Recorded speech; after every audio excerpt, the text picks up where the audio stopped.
Hello, everybody. Welcome to Nintendo Pop Like here on Boss Rush Network. I'm your host, the United Excited ADV. Joining me is the one, the only Bossman himself, Mr. Corey Derrick. Hello, good sir. Hello, Edward. How are you? Hi. I I am doing fine. What a week. I would just say that, and I'm not gonna go any further. But man, we had some good discussions last week, and I'm so excited for the discussions that we had. Mostly everybody for expansion pass, for ranking Nintendo, just a whole bunch of good discussions that we have definitely had.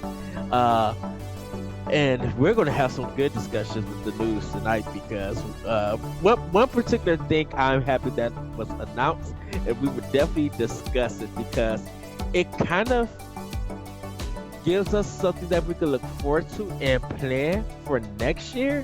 But we'll get into that in family news. But Corey, how was your weekend? It was all right. We went to well, we didn't go anywhere. We ordered in for Rosh Hashanah, which is the Jewish New Year. For those who have been listening for a while, you know that my wife is Jewish, and so we did that. And my daughter had ballet, and so we just did those things. So, yeah.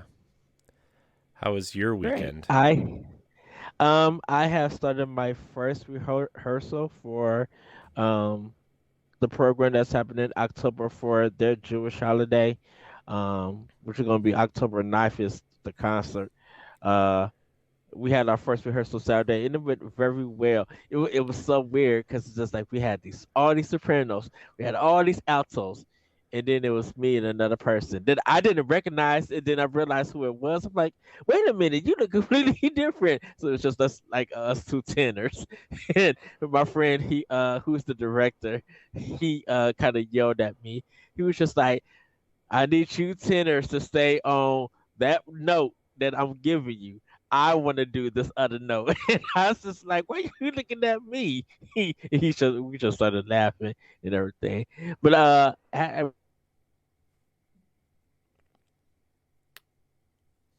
definitely um getting a chance to finally sit down to play some games and stuff. I've been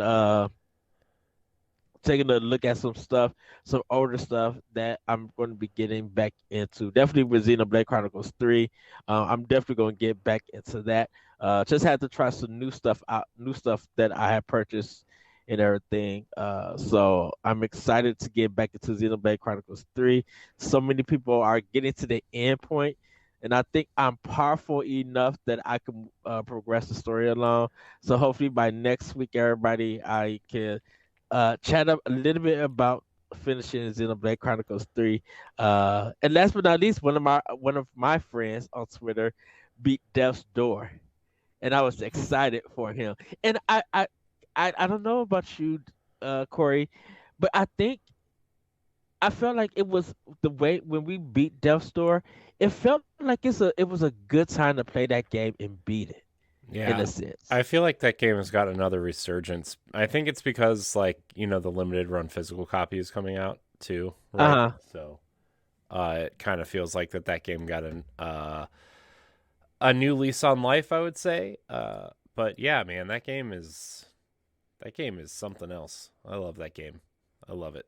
It Yeah, it feels like and I don't know if you want to do a special pass on this, but don't you sometimes feel like there are games in your backlog that just it has a specific time that needs to be played, and when you just be like, okay, let me just try this, you try it and you get into it and you finish it, you be like, man, I know I missed the excitement when it was released, but I enjoyed myself at this particular time Yeah, with this game. yeah. I mean, we still need to do a spoiler alert on it. I know we kind of promised it earlier. I want to Hmm. get Stephanie involved on that too because she's been playing it, and that game is really interesting. That game, that game is like really special, and it feels like a AAA game trapped in an indie game, if that makes Yeah, sense. yes, yes, Like it's just so the combat is so fluid and the game is so well put together and the story has great writing and the characters are cool and the boss battles are they feel larger than they should, right? Like it yes. just feels like a AAA game trapped in an indie game and it's wonderful. It's just I wonderful. think and that's I kind of feel like when an indie game is well polished, that's what gives it that triple A vibe off of it and stuff. That I it's amazing because as much as I talk about Greed, and people know that we did it for Talk the Walk, I love Greed, and it drew me in from the animation, the music, the emotions that I was feeling, and it really felt like a triple A game. Just like, man, how can an indie developer make something so polished, so clean, and so enjoyable that it's beating out all these other big 40 million, $100 million games. Like, even if we look at Hades, like Hades, I feel like it was a well deserved uh game of the year because of how polished that game was. And it's kind of addictive for a lot of players and everything. And it was good to see that that game, that was on a that came to a Nintendo platform get game of the year to make people be like, okay, I can't wait to play this on PlayStation. I can't wait to play this on Xbox. Which I still feel like the Xbox green with the Hades cover is still beautiful. I love that color combination. It's still so good. Uh, but yeah, I think it's when indie games have a well good enough polish that it makes it feel like a triple A game. It makes it makes I feel like it makes a gaming library just just more valuable in the sense of entertainment and getting something out of it. Yeah. Yeah, it's there's some indie games out there, man, that just change the way you think about what an indie game should be. And now we're getting into that space where like are indie games kind of taking over that single A or double A experience where Hmm. that we're missing, and then like these new kind of smaller indie games are taking up the original indie game space, right? Like I don't know, man. Some of these indie games have a lot of AAA quality to them in a lot of places. And I, go ahead. no, I feel like Shovel Knight was the starting point. The Shovel Knight was the starting point of this new breath of fresh air for indies for people to be into them because just like I know XBLA was the big thing, even we were in PSN when they had those kind of games and everything. But it just feel like it got to a point that when it hit Wii U and Shovel Knight came out, it feels like it just changed the look of indie games and everything. And when it started becoming, I feel like it's got this resurgence of it becoming popular was because it started with Shovel Knight and Yeah, I mean, everything. Shovel Knight did a lot.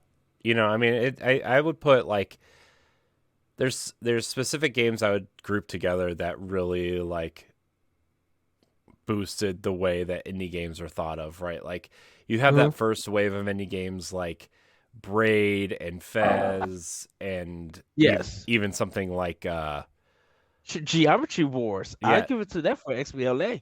yeah, I mean, that's not. I mean, technically not an indie game, but it feels like an indie game, right? But like, what was that game that Chair Entertainment made?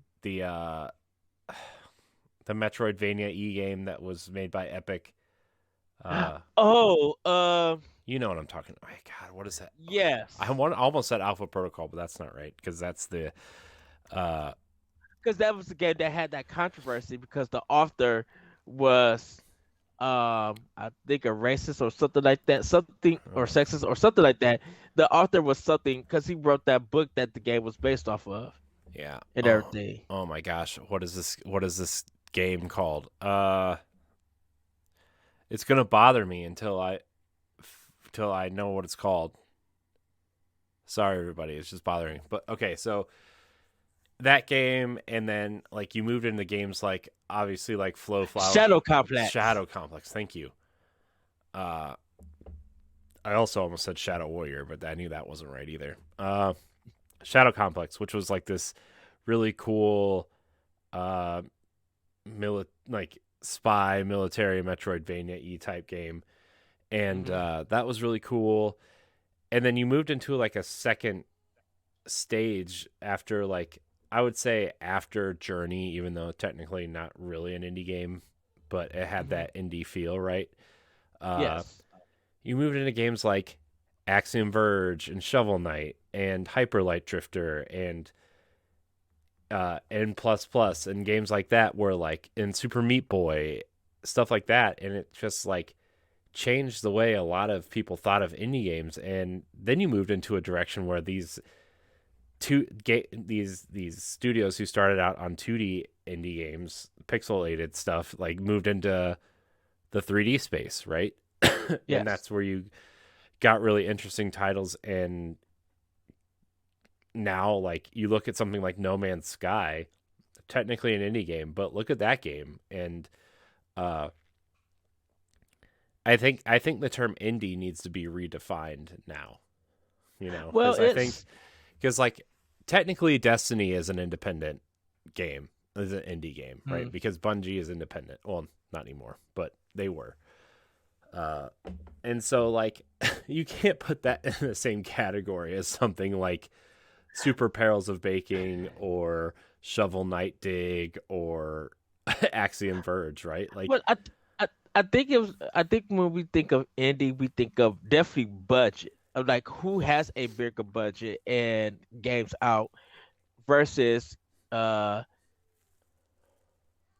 are just from around the world and everything. Because like if we think of how maybe we probably talked this in the expression past, how Flash games was the indie stuff. So like Cave Story, Oregon Trail for some people, uh, you know, Alien Hominid, like some of that stuff, like early in the early '90s and stuff. They were or early in probably 2000s. Those Flash games were the indie games until all of that transition. But Alien Hominid came out on the GameCube. Cave Story came out on WiiWare. mm-hmm. Like these games that was back in the day with some of them that felt indie and everything or second part or double A, they were getting printed. They were getting disc versions on these like on PlayStation 2, Xbox, and GameCube, and there were still some that was still on the computer. And I think when XBLA came and PSN came and and more WiiWare came, then yeah, indies started changing and stuff because like you Mega Man 10 and Mega Man 9. That's Capcom. And people Mm-hmm. who never grew up with that game, they'd be like, oh, is this an independent game from Capcom? Who don't know that Capcom is a AAA developer. But then Capcom was also doing Strider as a Metroidvania, the remake of Bionic Commando, the 2D one, not that 3D one that was and stuff. And it was just like, okay, even these developers are getting into it. Like we talk about Good Job from Nintendo. Like Nintendo published a indie game, and it's just like who, like yeah, how did you define indie with that? Insomniac used to be an indie developer. Bungie used to be an indie developer. I think the independent status, like you said, has changed.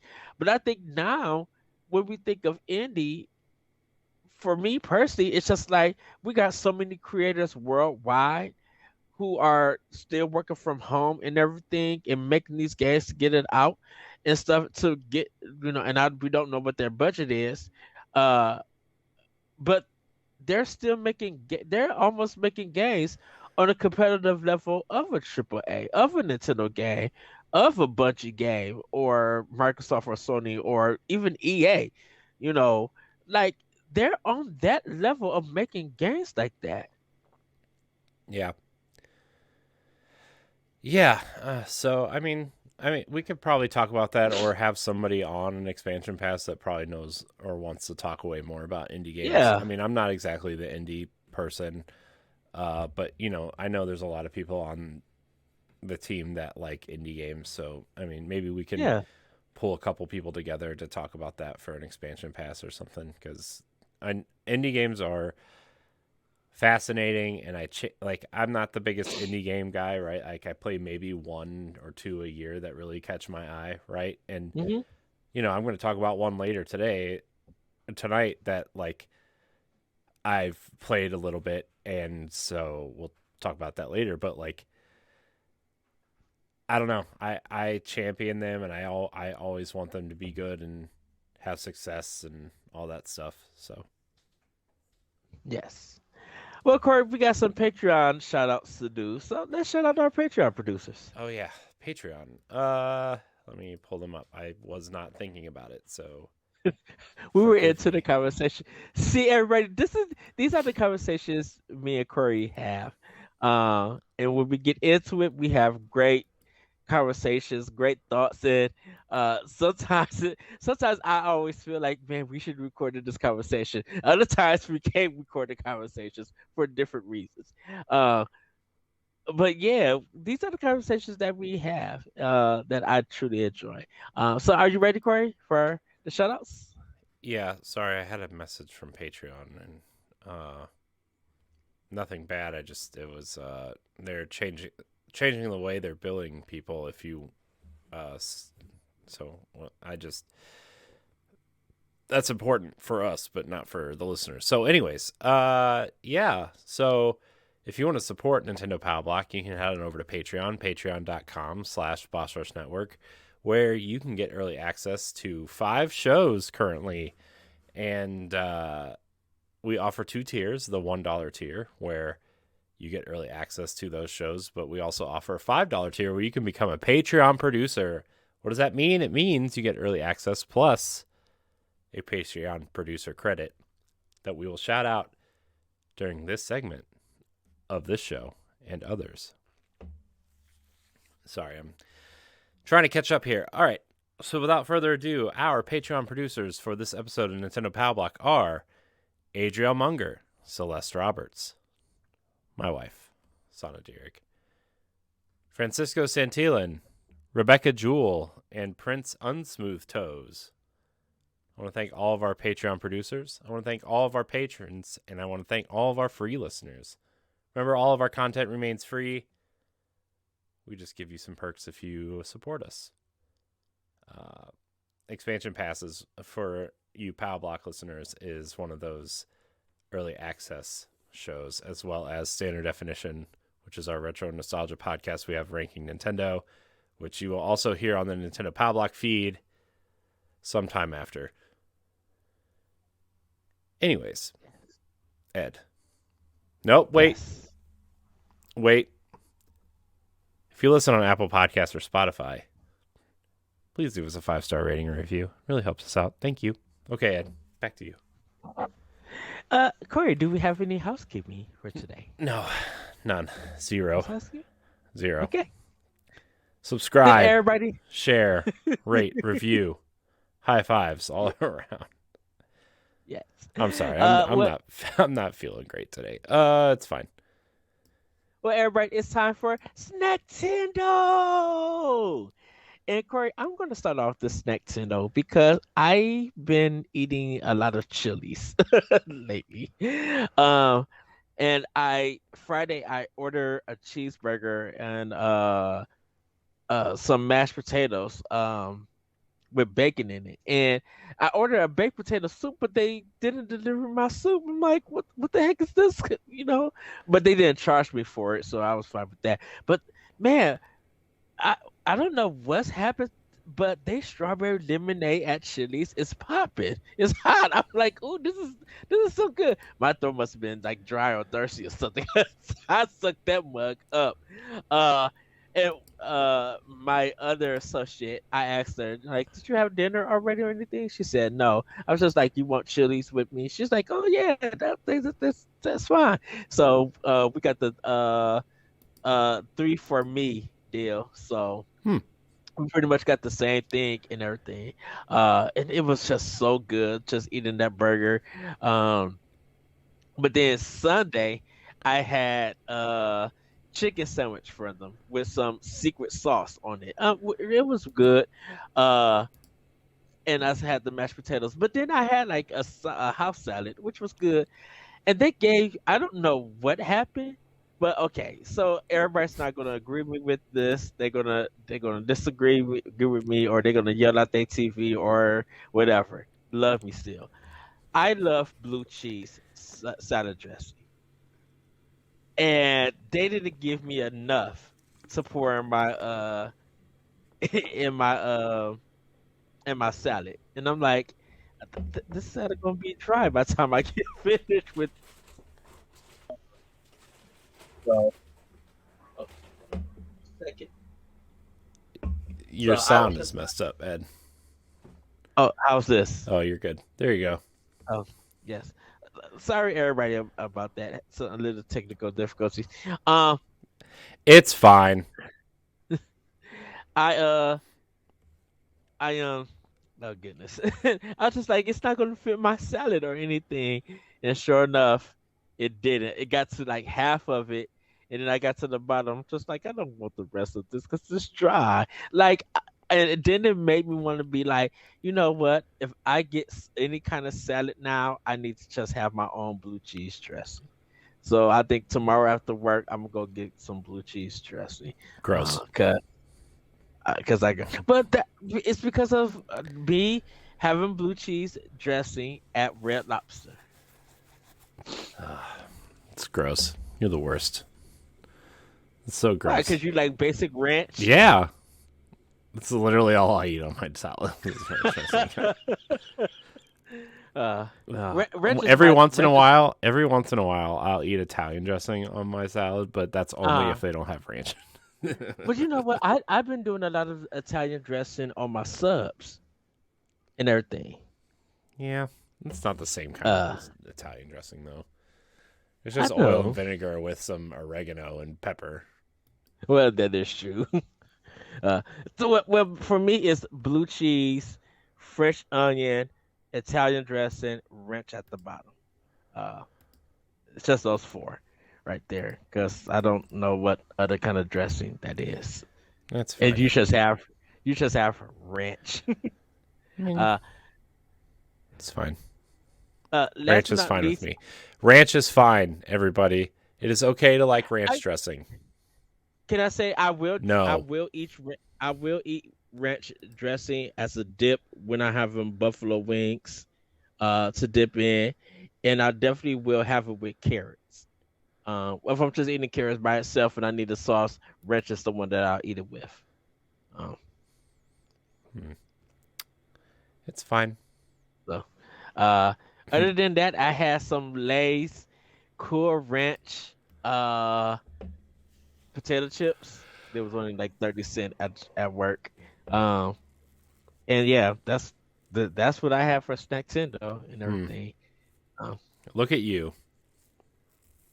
Look at you so with the snacks. yes, yes, I will be back getting like honey buns and Twizzlers and all of that. I will be getting back to that. I just need to find some new ones first.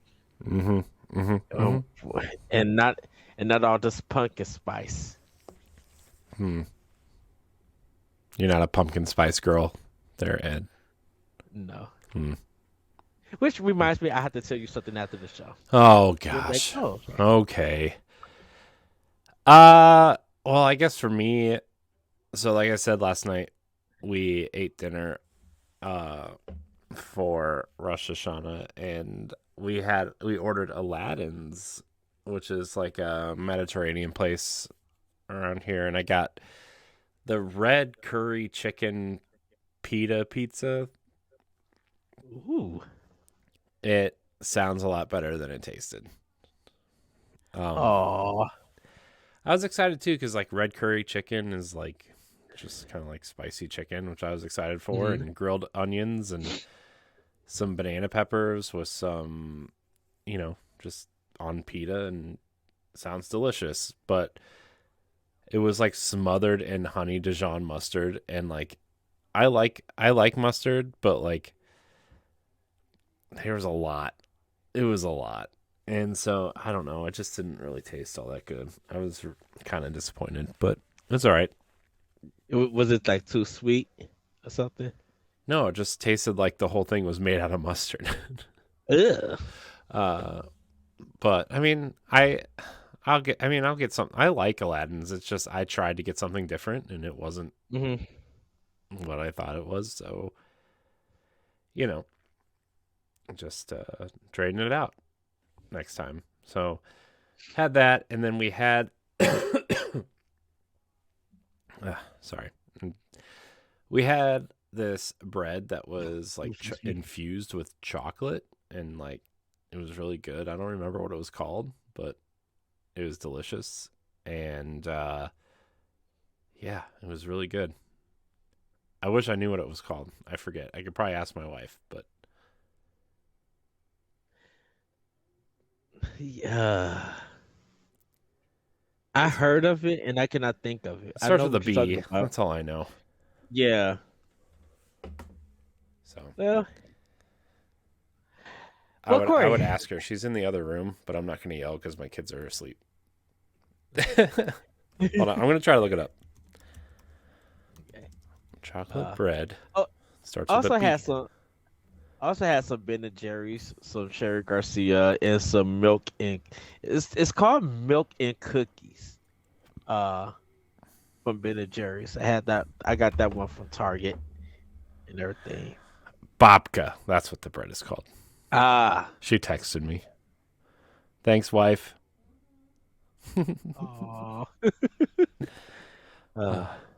man, dude, this weather is like killing me. My eyes are puffy. My nose Uh. is stuffy. My Stuffy. throat is gross. Itchy.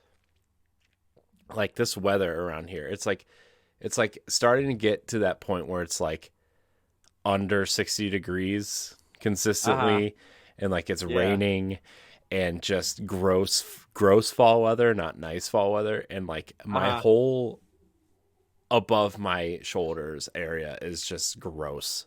So I'm I sorry if I'm like breathing I weird or coughing or sneezing Corey, tonight. Ugh. Corey, Yeah. I'm on the same level. I was sneezing like crazy at work today. It felt like something was tickling my nose all day long, and I just kept sneezing and everything. And I'm like, I know I'm not allergic to anything. What in the heck am I sneezing for? Yeah. Like I wasn't coughing or anything. I wasn't doing this yesterday. I was just doing it all today at work, and then uh when I got home, I went to sleep and I got up and it's just like it felt like it was resuming again, and I'm Yeah. just like it has to be the change of the weather It because is. dude, we already had the rain. It was probably like 65 or 70 in the afternoon because it was like warm weather and everything. Uh, and so I don't know what the heck is going on. Yeah, it's crazy. I don't like how I feel, but that's okay. I apologize to everyone listening to this podcast. If you made it this far, thanks for sticking around. Yes. I forgot to get some NyQuil. I'm probably gonna Ugh. be like, look, Yeah. I'll take some NyQuil and I'm out. Because I know good and well if I'm coughing like this, like crazy tomorrow at work, yeah, when I get off of work, I'm like, look, I need this, and I will see y'all Wednesday morning. Goop, I'm out. Yeah. Yeah. So, Super fun. but we persist by podcasting about Nintendo Yeah. still. And then after the podcast, and we'll fall out dead and come back to life soon. Yeah. Uh, Trying my best, everybody. yes. Well, everybody, it's time for playing with power. Corey, what have you been playing with power? Not much, honestly. I've nothing. I mean, nothing new, I should say. Hmm. Really, to the extent that I want to, at least. I played. So the one new thing I did play was Shovel Knight Dig, and Man, man, do I not like this game? Oh no! I love Shovel Knight. I love the art in this game. I love the characters. I love the writing. I love the story and what the story they're trying to tell. But it is a roguelike to the very end. And everybody knows how I feel about those games. And Hmm. I was like, Shovel Knight's gonna be the one that pulls me through one of these. I'm sorry. I can't. I cannot play this game. I do not like it. I want to like it. I want to like it very much. I just do not like it. Uh, the gameplay is very dig dug y, where Hmm. like you're just digging down and collecting gems and doing some real basic platforming, and you have to try to get to like a boss and everything. I played for like an hour trying to get through this thing, and I'm just like, I can't do this. I cannot play this game. It's not fun. Uh, Again, it's not that it's a bad game. I'm sure it's a very good game in the style of game that it is. It's just not for me, you know. Hmm. So that made me really sad because I really wanted to play a new Shovel Knight game, but this where I'm just gonna have to wait for I guess Mina the Hollower is the next one, right? From Yacht Club, right? That's their Kickstarter Yes. game. Uh, Yes. so there's that. I hope Mina the Hollower ends up being a Shovel Knight game where she where Mina's just like the mouse in the dungeon of the castle of King Knight's castle, and you find out that set in this Shovel Knight universe. That'd be awesome. Well, I have a feeling that you said that and it's gonna happen. Uh huh. Yeah. So I played that. I played some more Link's Awakening, but I just entered the seventh dungeon, so nothing really new there. I did all the extra work before the dungeon, right? Like collecting heart pieces and uh leveling up some stuff and doing the secret seashell stuff and doing some of the mini games just to like do that stuff before I go into the dungeon because I'm trying to 100% it. So I did that, and then I turned on Breath of the Wild again to run around because like been seeing because ever since Tears of the Kingdom was announced, right? Like everybody's talking about Breath of the Wild again. Everybody's talking about Breath of the Wild again, and so Hmm. I jumped on it, and I was like, I want to play this game again so bad, but it's so big and so daunting, and there are other games coming out that I want to play. Plus, I need to finish all these other Zelda games that I haven't finished. Right, like I want to finish Skyward Sword before this game comes out, and Dang. I want to get through Age of Calamity because I am a glutton for punishment apparently. So I ran around and just killed some things and ran around the desert and ran around the snow area, and that was kind of it. Uh, let's see. Other than Nintendo stuff, I went back to Assassin's Creed Odyssey because that's kind of kind of scratches the Breath of the Wild itch, and I still have things to do in that game. Hmm. Man, I gotta tell you, man. I know a lot of people hate on Assassin's Creed, but I love that series so much, and I love Assassin's Creed Odyssey. It's top 10 game for me all time. That game is awesome. I don't. I don't think it's a bad game or a bad series. It's just too huge to try Oh, to do everything. I agree. I mean, it's probably literally impossible to do everything in those games unless it's the only game you played for like a year. Yes, that is true. Completely true. But, Yes. I'm trying to get all the achievements is what I'm trying to do. Uh I don't know how I need far to I am look in at that. the list. I don't know I how gotta go on my Xbox. Yeah, I Oh, don't go know ahead. how far I am in that, but that's what I'm trying to do. And I mean, I'll probably play it for like 10 or 15 hours, and then I'll get bored with it, and then I'll go back 3 months from now and play 10 or 15 hours of it, and that seems to be the cycle of this game. But it sucks because I want to play Valhalla, but I was Hmm. like, I'm not touching Valhalla until I finish Odyssey. Well, you know, here we are. Oh shoot. Um, yeah, so that's and then I played some Destiny, did some raiding this weekend, and you know, that's that. Shoot, I gotta get back into Dead Space. I gotta try to start working on that before uh the new version come out, the new game come out. But then uh Callisto Protocol comes out also. So I know everybody's like, well, it's horror season, it's time to get into spooky games. Hmm. And I'm just like, well, I'll Well, be here's the playing thing. spooky games for myself. I wanted to beat I wanted to beat Link's Awakening. I'm gonna try to do it by the end of the week.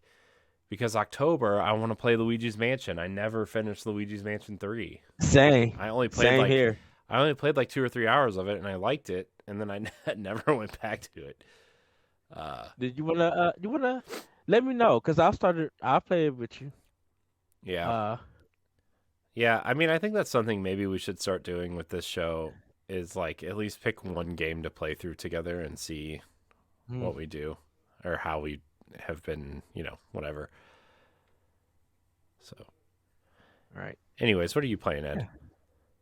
Outside of Nintendo, Aliens Fire Team, I still started playing that to get my character up in level. And I'm really just trying to get my weapons that I got a little bit more powerful, getting the 4 stars.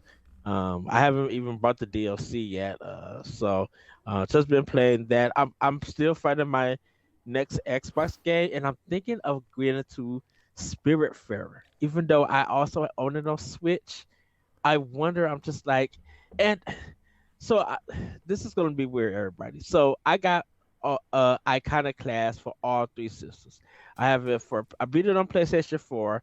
I got the physical on Switch, and it was on a good sale on Xbox because they got like 300 plus games on sale. And so I'm like, well, I might as well get iconic class because I think it was like only like $5 or something, $5 or $7. So I got Iconoclast on Xbox. I think I'm going to play it there also. Uh, but I'm thinking of doing Spiritfarer on Switch. Because uh like I said, I'm getting back to Xenoblade, but I've been playing like Splatoon 3, and so I kind of need to mix it up because I kind of want to do more Splatoon 3, have a JRPG going, but also just have something on the other consoles to play, for my next game. Um, Definitely with Splatoon 3, I did contribute in the Splatfest. I was Team Gear, and yes, we won. We took the lead and we won with 25p. We had beat Team Fun because they was leading on the weekend and everything. I just got the roller for the paint thing, That's my and of that was course, my favorite in Splatoon 2 was the paint roller. it was the paint roller. Yeah, Uh, I love it because it serves my needs. I don't care about attacking the other team unless I need to. I care about getting as much as my team paint on.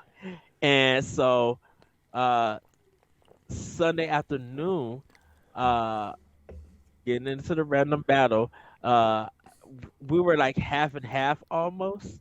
So I went to the side and I started paying their whole like left side and everything. So when it ended, we beat them by like 2%. So we had like 47, they have like 45. Uh, and I was just like, yes, because that's my thing. It's just like I know the game is what the game is about, and it's to paint as much of the area that you can while also, fending for yourself against the other players while trying to get theirs taken over. Because I got the award for painting the other team's side too. And I was just like, yes, this is what I love about Splatoon. So just enjoyed that and definitely getting more involved with the single campaign. I just started Salmon Run. Uh, and so I just did only the first part of it, but I'm going to be jumping in. Hopefully, they do matchmaking multiplayer, and I can start shooting other people. Not shooting other people. Doing that mode more and everything because it is quite fun. There's something about the shooting in Splatoon that feels so good, and I like when the enemies pop and everything. That sound effects is nice and crisp and everything. So I'm going to be playing more of that. But like I said, I'm going to get back into Xenoblade. I think Spiritfarer, I think I'm going to jump that onto Switch because I did start it there. Uh, but I think Class I'm going to start on my Xbox. And I know Call of Duty Modern Warfare 2 is coming out. I really want that game for the multiplayer. I mean, not the multiplayer, for the single player. So I'm going to wait for a bit because I still just got tons of stuff of games for my Xbox One days that I need to get done. And I've been thinking of Outriders too. Like, man, do I hop into that and everything? And like I said, Dead Space and stuff that I need to get into and stuff. But that's what I've been playing with Power. Last but not least, everybody kind of just want to show you some things for show and tell. This is my Pikmin shirt that I did get to order and everything. And on the back, they don't show you this, but it does say Pikmin also. Uh, and it feels pretty good. I love the quality of the t-shirt. I haven't worn it yet or anything because I don't know where I'm going to wear it at just yet. Maybe when I go on vacation. Uh, Last but not least, I finally got the game. If you can't see it, I'm sorry, everybody. Just trying to hold it. It's We Are OFK. This is the physical copy of the game from Iron 8-bit. They also included a papercraft cat that's part of it, and then this Escapade Academy thing. So that is what I got in the mail for my show and tell and everything. I'm still waiting on my Stray for PS4 to come in. But yeah, that's pretty much everything that I have and I've been playing. Nice. So I yeah, I got the physical version of Shovel Knight. The first, well, the entire treasure trove, I guess, would be the yeah, correct thing. Which, by the way, if you haven't played Shovel Knight yes. or any of its, So everybody, it's time for whoa, Family whoa, News. whoa, Oh, whoa, what, Corey? whoa! I was talking. Did I was, I'm sorry. Whoa. Anyways, what I was saying was if you haven't played Shovel Knight or any of its expansions, you should play Shovel Knight and its expansions. Specifically, Spectre Knight and Spectres of Torment Mm-hmm. is the best platformer, the best 2D platformer, I think, of maybe last generation. So, just throwing that out there. Snack on that. Snack, snack, snack. Okay, Ed, you All can right. continue now after you so rudely interrupted me. It's time for Family News. Corey, take it away. Yes. Okay, I will take it away. All right, Ed. It's time for those Switch Pro rumors again. Uh, Nintendo Switch Pro rumor looks legit thanks to an NVIDIA email. Nintendo Switch. Hold on. This is from Tech Radar. Nintendo Switch Pro proves to have been reignited as NVIDIA employees seems to have confirmed the existence of the chip allegedly powering the device. No official announcement of the Nintendo Switch Pro has officially been made as of yet, but an NVIDIA leak posted to the r/gaming leaks and rumors subreddit seems to all but confirm the Tegra 239 SoC system on a chip is real. By way of an email from an NVIDIA employee, the Tegra 239 has been rumored to exist since last year. Twitter tech leaker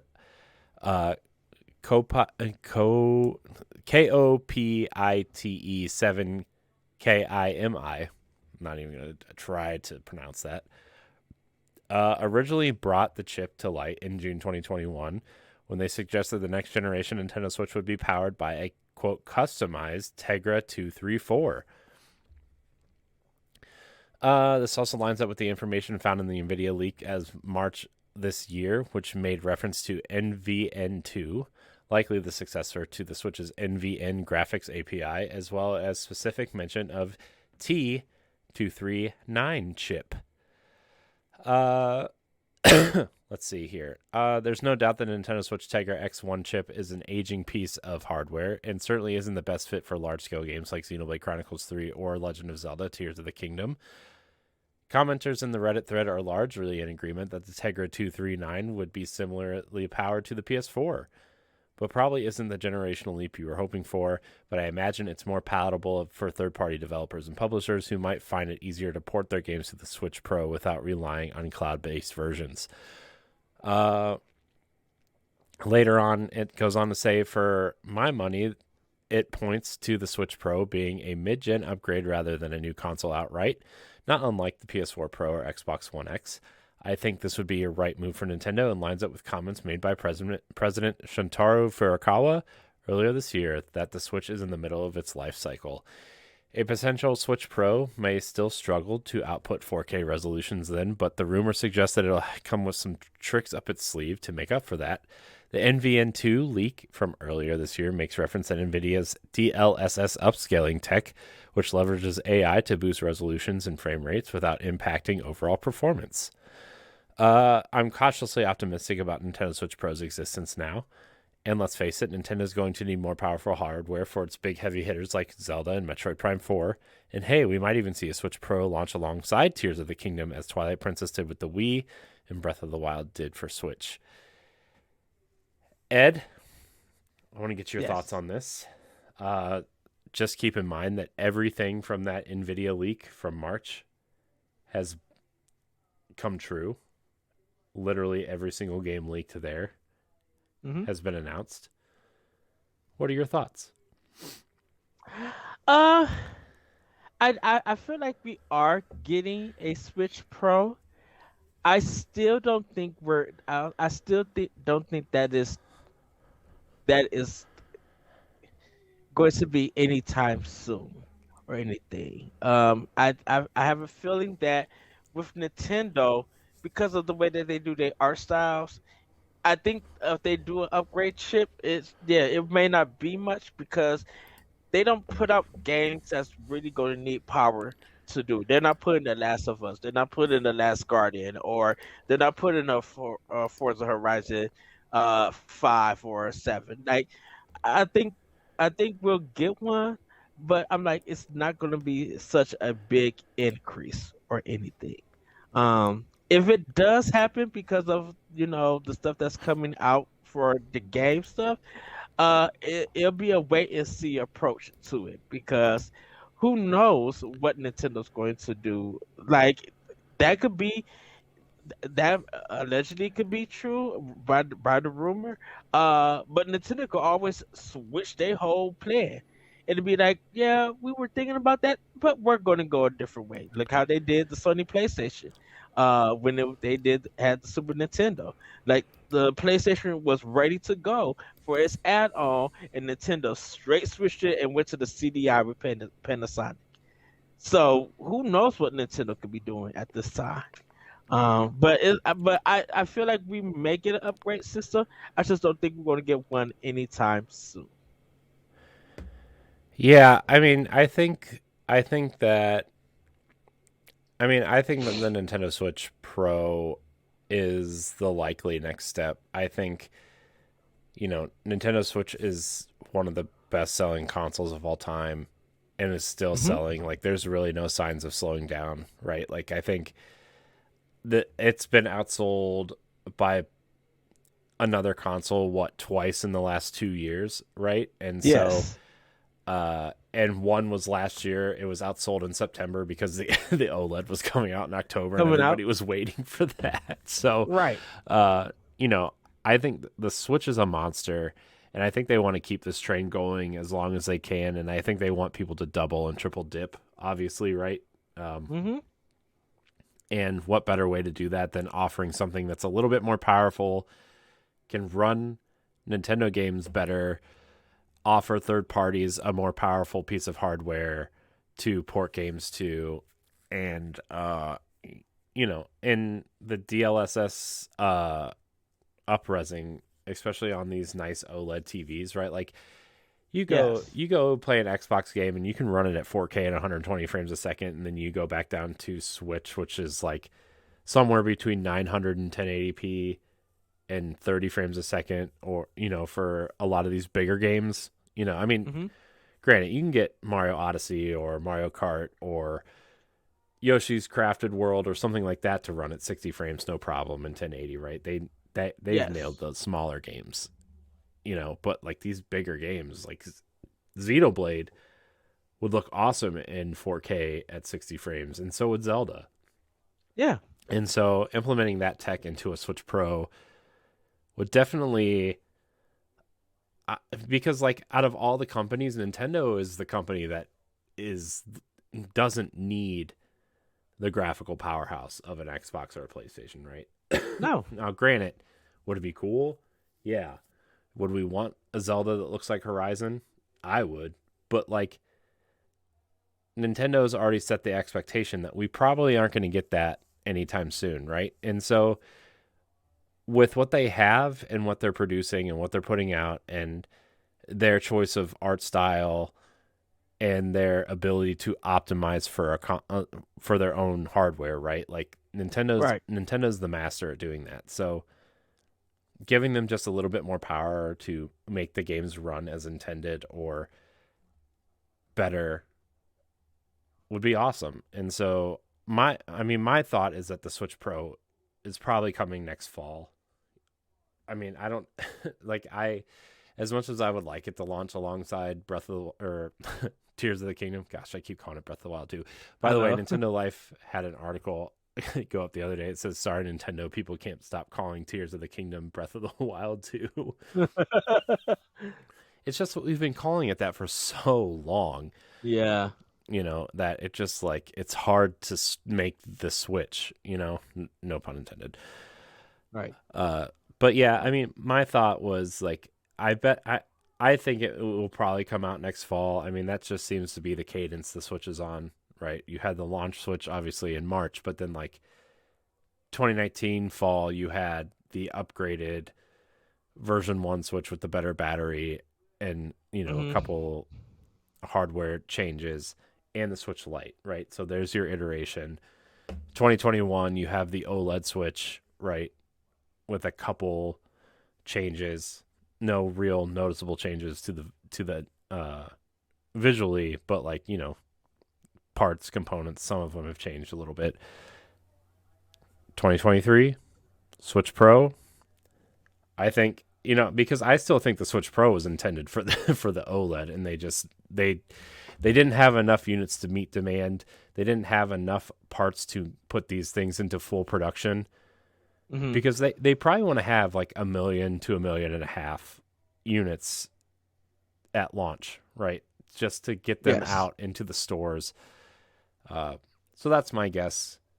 Switch Pro, I'm guessing next fall, and I would love it. Uh, Give me yeah, Joy Cons with a D-pad, we'll, we'll see what happens. or We'll see or what better happens. yet, give me a Switch that the Joy Cons don't detach. I know that's never going to happen because the Joy Cons are too big of a product, and they're going to make special edition ones for Zelda and Metroid and Mario and Donkey Kong and Fire And Emblem we'll be, and whatever other and games we'll they be come out. like, we'll be like, I need that one. Here's my money. I need that Yeah. one. Here's my money. But the problem is like they sell these special edition Joy Cons, but they sell them with the special edition console. Like the Yes, Splatoon ones, they're cool, but you can only get them with the Splatoon OLED or like the Animal hmm Crossing ones, right? that is Like it's just that is true. like they made the detachable controllers that would be so simple to just sell separately, and they're like, nah, we're not going to do that. You know. Anyways, Ed, we're gonna Yes. next story here. This is probably the story we should have led with, but I wanted to talk about the Switch Pro because, well, We'll reasons. see what happens. We'll, we'll see what happens in the future. uh, E3 is returning, as we all know, but they announced dates. This comes from Game Informer. E3 2023 dates announced. We'll have separate industry and public days. Thank you. This is what we've been saying all along. Hmm. If they want it to be a public event, they need to have separate industry days and they need to have public days. They made the right decision. Let's see here. I'm not going to read the whole thing, but let's see. Let me find the E3 2023 takes place at the Los Angeles Convention Center from Tuesday, June 13th through Friday, June 16th. This is a week-long event. Digital presentations such as annual press conferences held by first and third party publishers take place a couple days before, beginning June 11th.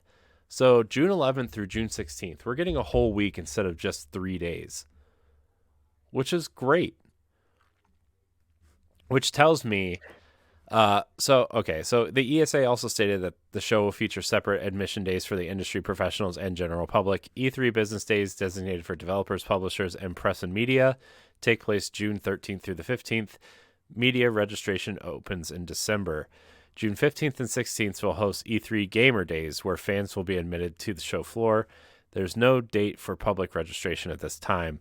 Since E3 first opened its doors to the fans in 2017, professionals and the public have largely intermingled for the entirety of the show, which has caused issues in terms of crowd traffic. Okay, so this is a good thing. I think they're finally getting it right. I know they hired the company. I forget what the company is called, but they hired the company that does. Repop. Yeah, they hired them to do this. The same company that puts on PAX every year, and Yeah. so So it says, one thing, Corey.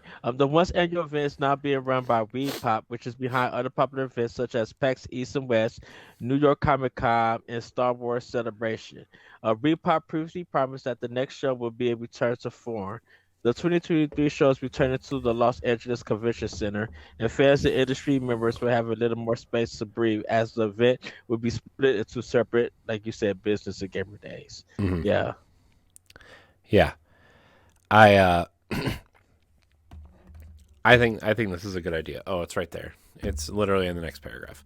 Uh, I think this is a good thing to have separate industry days Uh-huh. versus public days. I know a lot of media. I mean, I don't know if it's right or not, but they were getting frustrated because they couldn't get to appointments because it was so busy because the public was there. And the public was frustrated because media kept cutting them to get to their whatever. And so I think Appointments and stuff. by separating them, I think you cut a lot of distractions, you cut a lot of the drama and a lot of the negativity that surrounds the work portion of this event. Um, Hmm. Plus obviously the the press conferences will take place 2 days before, which it's just, I think this is just good overall. E3 seems to be taking the right step forward, even if it's a little too late, but it's still a step in the right direction. Well, my question for this is that because I think a lot of gamers going to be felt robbed that they don't really get to spend because the thing about it is they don't get to spend enough time playing these games. Like I only got 2 days, but they got 3 days plus or something. So I feel like they're going to get the more experience of E3 and I won't because if I want to play the Nintendo games and there's a long line, if I would have to skip most of all the Nintendo stuff to hop into Microsoft and Sony if they there or any third party or Indian stuff. Like Yeah, but that's whoever's how gonna these be there. conventions. That's how these conventions are, right? Even PAX. When I went Yeah. to PAX, like I stood in line for Nintendo for like an hour and a half, right? Because that's just how these conventions are. You can't. There's no way to do everything at these conventions. right? You Yes. have to really plan it out and pick. I would say, unless you're like a huge fan of indies, right? Hmm. Which those booths, like, they're not, those booths aren't really that crowded a lot of the time. Like, you could probably hit Yes. the whole indie section in one day, right? But like, if you like, when I went to PAX, there was three major sections I wanted to hit, right? I wanted to hit the Microsoft booth.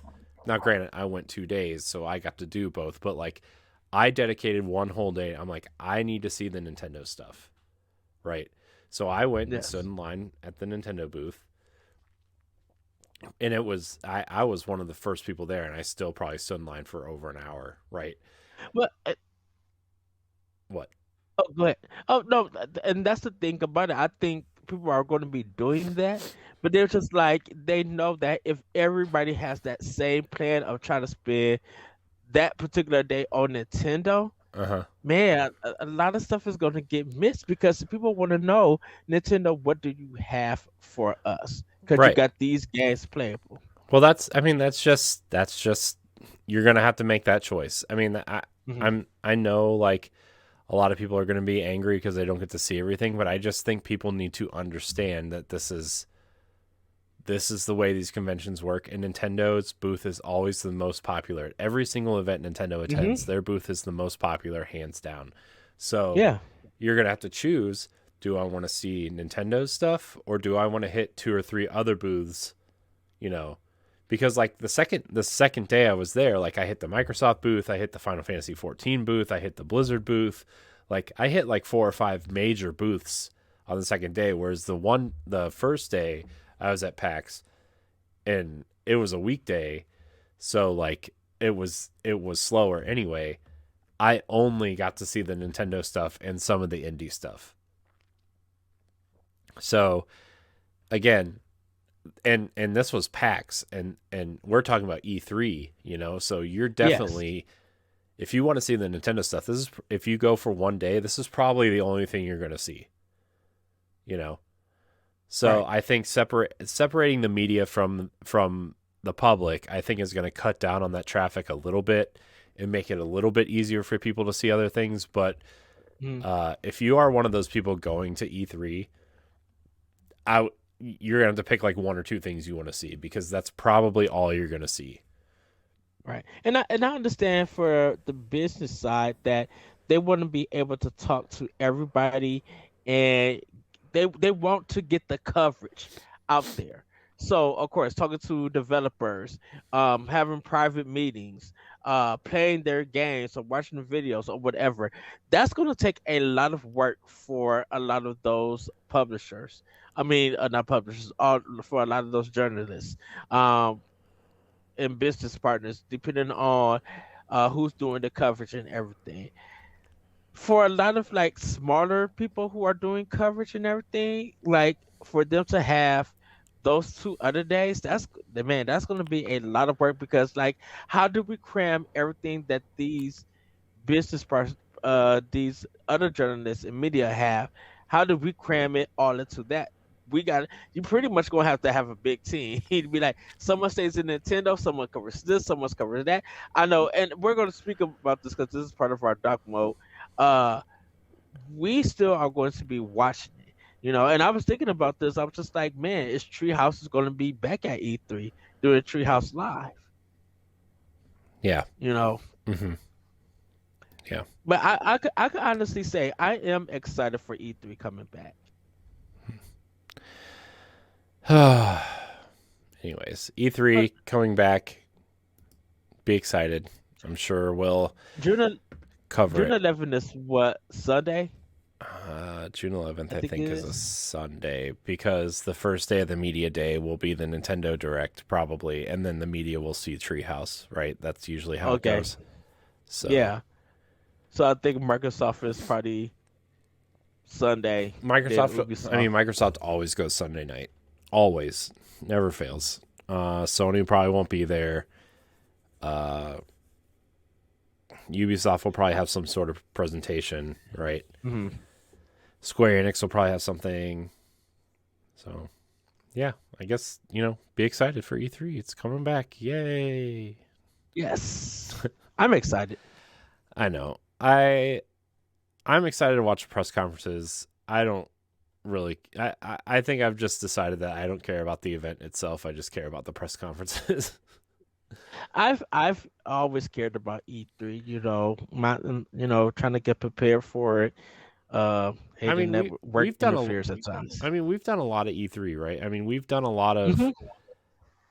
watch-alongs and you know talkovers and whatever else, right? During Yeah. our time podcasting, I think the last couple times E3 just hasn't been around. I know it's been a little bit more sporadic in terms of Jeff Keighley's thing, and then Gamescom, and then random presentations throughout the summer. And I think E3 is just like the beacon where people point to it and say this is where everything needs to happen. And I'm sure Summer Game Fest will happen after E3, right? Like it did that one year, but like I don't know, man. I'm just excited for games. I'm excited to watch the presentations. I don't care where they're at. I don't care who's talking about them. Mhm. I'm excited for games. I'm excited to talk about more games. I'm excited to see what games are coming. Yes, same here. Speaking of games that are coming, Ed, Uh, the new Detective Pikachu game is closing in on a release. So, this story's from IGN. My bet, Ed, is that this game will be shown at the Pokemon Presents in November, or whatever, like the main Pokemon Presents right before Violet and Scarlet come out, whether it's the end of October, early November. uh-huh. This is going to be part of that. And this is going to be the whatever the January, February, March Pokemon game usually is. Right, because we got what Pokemon Mystery Dungeon one year, we got Arceus this year. We got Arceus this year. Dungeon was last year in And then February. Pokemon Snap 2 years ago. Yes. So like this is going to be that spring Pokemon game. I'm telling you, February, March, April, this game is coming out. So Well, we let me get to the let me let story. me read the We'll story. discuss after. Let me read the story, and then we will. Which I'm actually shocked they never ported that first game to from 3DS. That's what we're going to talk about. But all right, though just a small update, it's pretty much all we've heard about the game since it was first announced in 2019. The Pokemon Company confirmed at the time that it wouldn't just be a port or re-release of the original 3DS game, but its own fully fledged sequel. Not to be confused with the hit film, but essentially following the same story, Detective Pikachu is a cinematic adventure game that follows protagonist Tim on a journey to find his father in Rhyme City. That movie, very good, by the way. Players travel around solving crimes, meeting trainers and Pokemon from all generations as they go. It's definitely one of the more unique takes in the series, featuring a loudmouth talking Pikachu instead of the usual cute and calm version. The Pokemon Company has continued to break expectations of what a Pokemon game can be, though, most recently doing so with the release of Legends Arceus. In our 8 out of 10 review of the 3DS game, IGN said Detective Pikachu gives great insight into the world of Pokemon through its fun mysteries and wonderful coffee-loving lead. So yeah, how do you feel, Ed, about a Detective Pikachu game on the Switch? I am excited. I love detective games. I love mystery. I never got to play the first Detective Pikachu, and I have a feeling Pokemon Company is being sneaky that we're going to get that first one ported to Switch before the second one comes out. Now, I don't disagree with you that this game is not coming out next year in spring, because this would literally be a great. I feel like a great February game right after Fire Emblem. My only thing, Engage. though, is that Switch is getting 2 huge games in February. Actually, 3, I think. And so I wouldn't want to put it there, even though it's a Pokemon game Uh and will sell more copies than either of those games. because you need to fill the space. You need to fill the March and April gaps before Breath of before the Wild in May. Tears of the Wild. Before Tears of the Wild. Tears New of the Kingdom. Pokemon Snap came out in April. I'm circling April for this. I would say March. So let's see. I'm gonna Because when is the Kirby game? February. It's Kirby, So Octopath Traveler, and Atelier Ryza 3 are all coming out within. I think on the same day they're all coming out. Oh, good googly moogly. That's $180 of craziness. Okay, so if we're thinking about 2023, according to you, Corey, we have Fire Emblem Engage in January, Kirby, and I'm just talking about first party. Kirby in February. We have nothing in March yet. Pokemon Detective Pikachu in April. Tears of the Kingdom in May, if no delay. Mm-hmm. That's 4. Wait, what'd you say in April? Did you say anything in April? What'd you say in April? Detective Pikachu 2. And what did you say was in March? We know nothing in March. We have nothing in March. First party. Yeah. So February has Atelier Ryza, Octopath Traveler 2, Kirby's Return to Dreamland, Theater Rhythm, and those are the major Switch games for February. Right. And I'm just going for first party because if Nintendo has to do another Nintendo Direct for this year to say, what we're thinking about winter more for 2023 and stuff like that, whatever.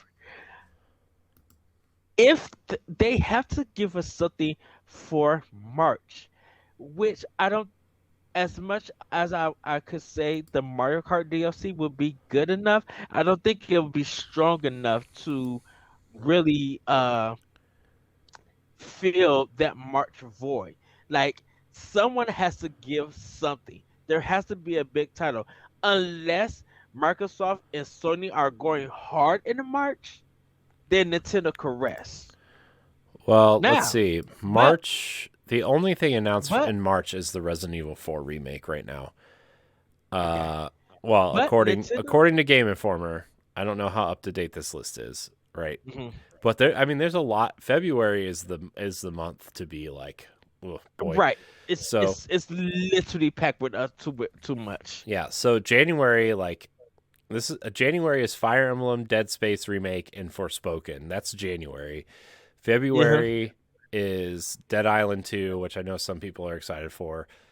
Not sure about that one. Hogwarts Legacy, Theater Rhythm, Like a Dragon, Ishin, which is the Yakuza spinoff game. Kirby's Return to Dreamland, Octopath Traveler 2, and the big one for me is Destiny 2 Lightfall. And then March is Resident Evil 4. But I feel like there's been more announced for stuff for that time frame.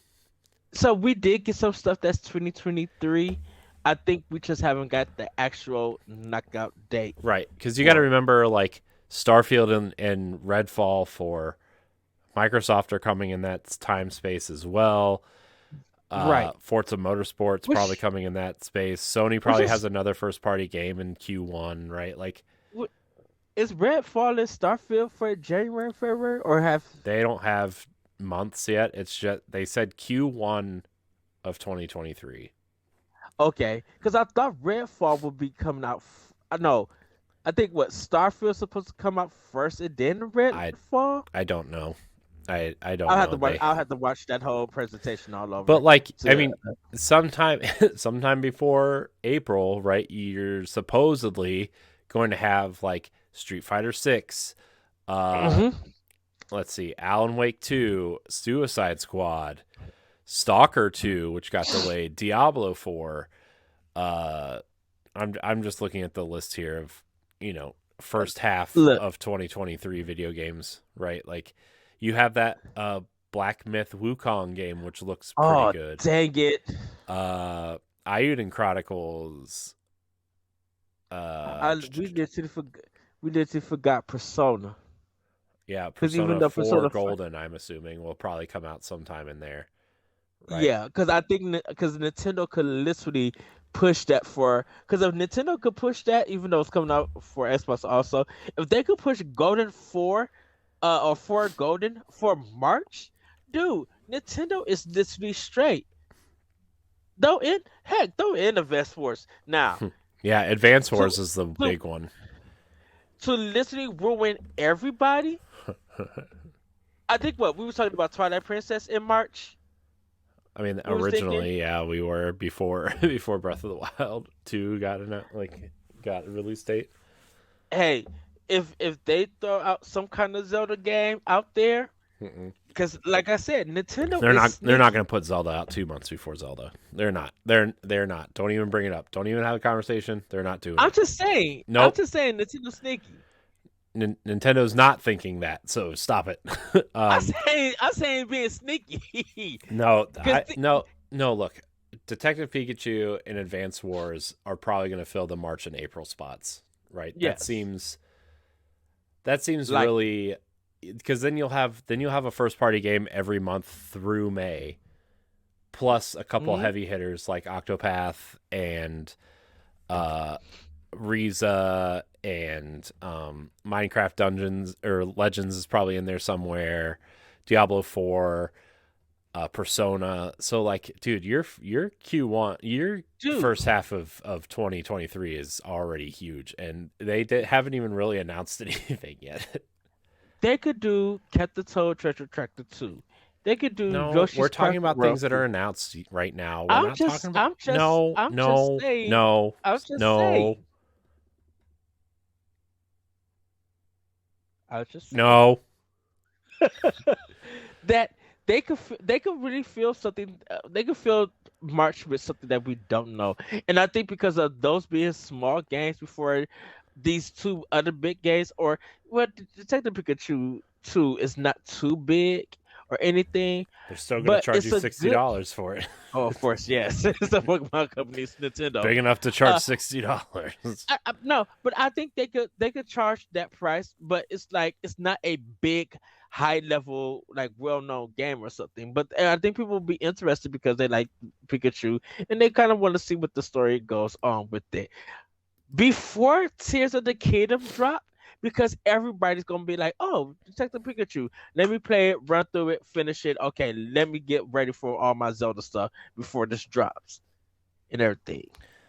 Yeah, I mean, I think they're gonna put out a bunch of shorter games right before then, like first party wise, like a Hmm. bunch of shorter games because they know everybody's gonna be playing Zelda all summer. Yes. Although, like, I wouldn't put it past them to put out a game in June and July, right? Like, I mean, look, like, I bet they put some. I bet whatever this next direct is, they will have stuff through. Obviously, May. Zelda's the last major game before E3 now, right? Yes. So Nintendo's going to have a. I bet they will probably announce some sort of new, like a smaller game slash remaster slash remake for June, right? To fill the Hmm. June spot. And it will come out during or right after E3 because they're going to want to demo it at E3. But Yes. then after that, we know nothing. We know nothing after Zelda. So E3 is going to be Nintendo's coming out party for 2023.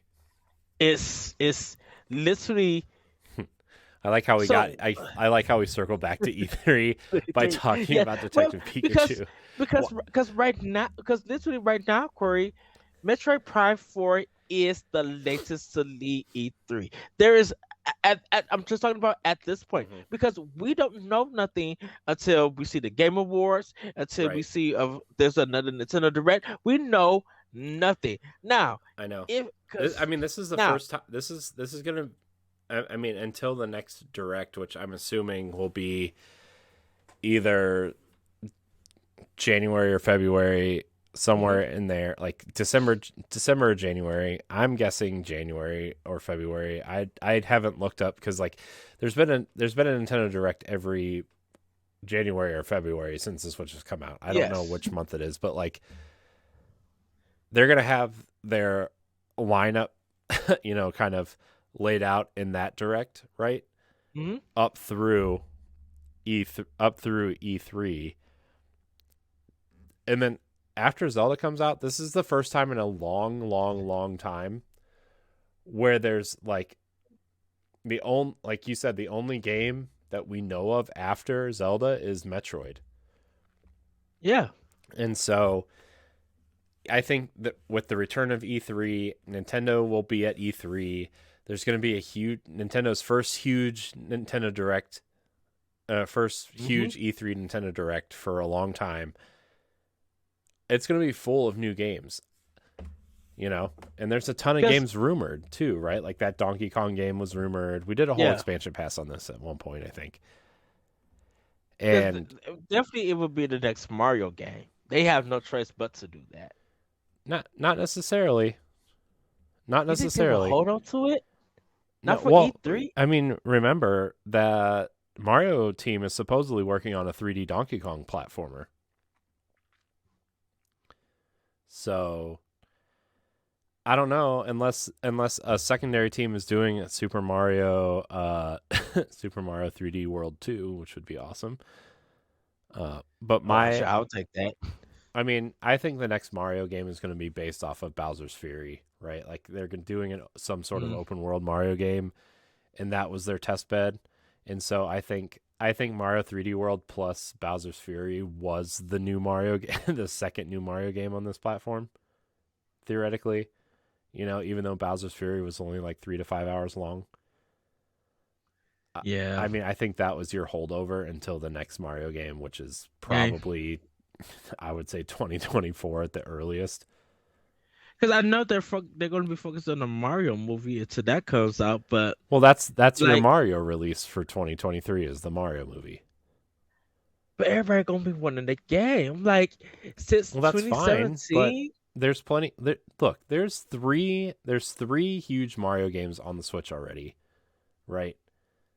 You got Mario Odyssey, you got new Super Mario Brothers U. I know it's a Hmm. re-release, and you got Super Mario 3D World, which is the best 3D Mario game, plus Bowser's Fury. Yes. You Yes. have Mario Kart, you have Platforming Mario everybody. Parties. There's a lot. There's a lot of Mario on the Switch already. And I Yeah, know but that it's just, I know that Mario games sell, and I'm sure we'll get another Mario sports title next year, which will probably be your June release as a Mario sports title. It's small enough to release during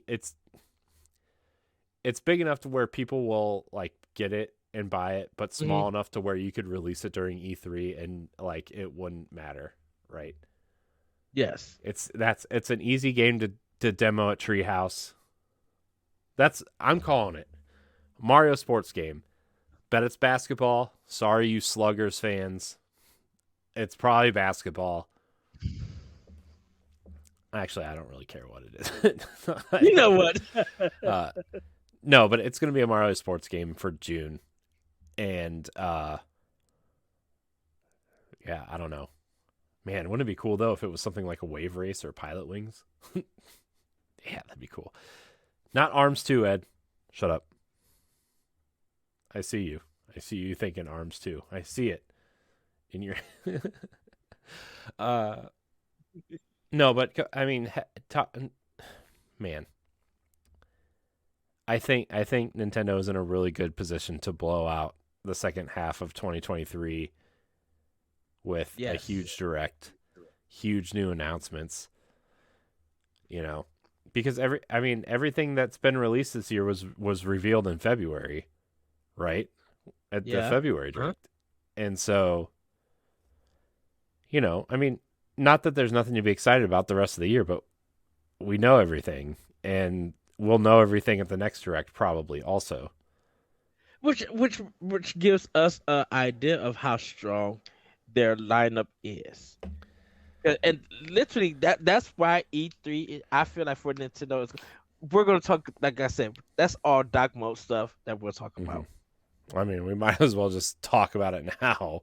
We're already here, and there's no more news.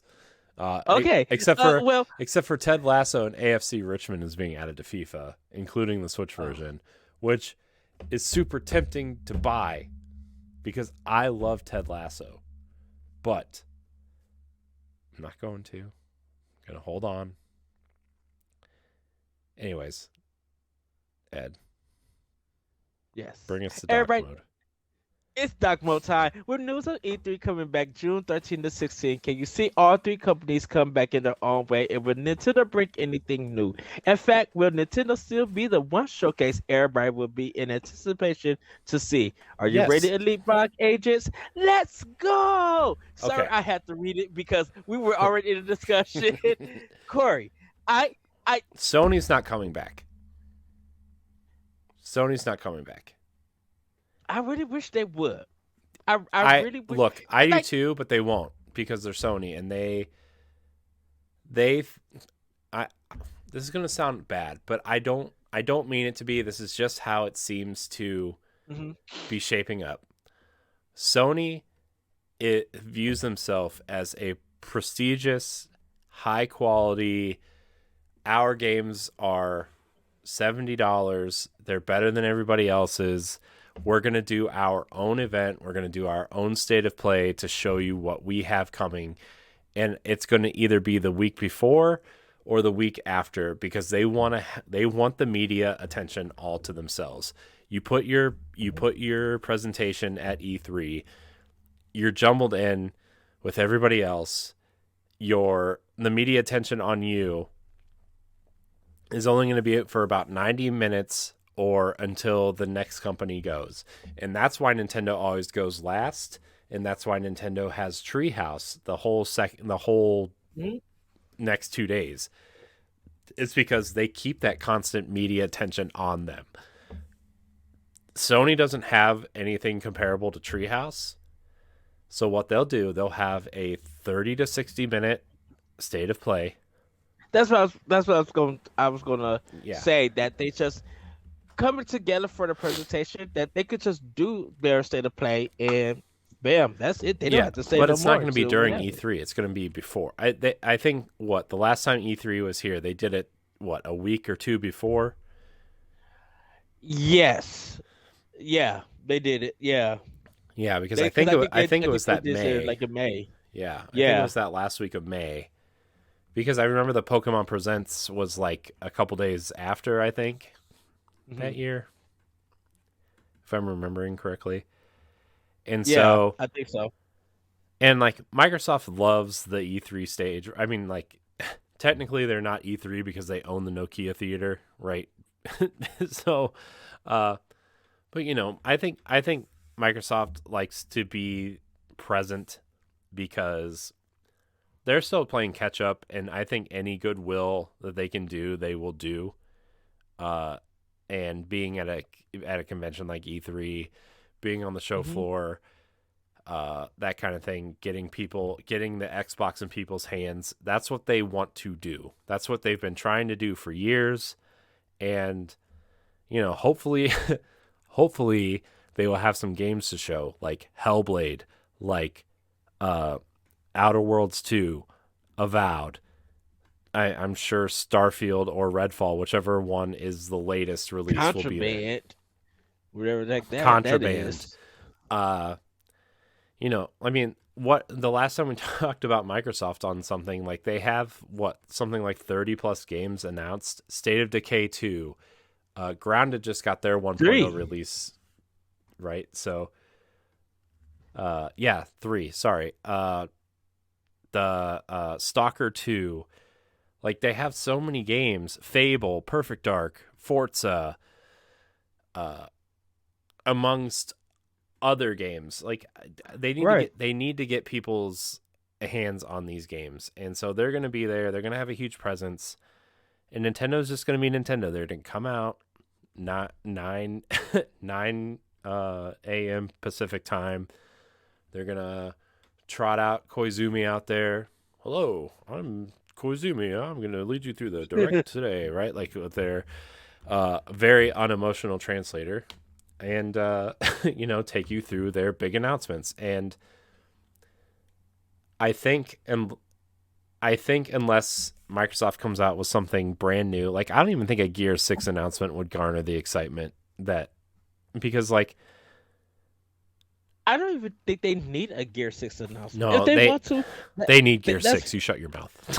I don't think they need a Gear 6. I think right now Microsoft just needs to get games out on their Series No, X. my thing is that Or my thing is people need to see more than just a cinematic trailer to these games, right? yes. Which I want to see gameplay for Fable. Fable's probably my in terms of Xbox exclusives right now that are announced.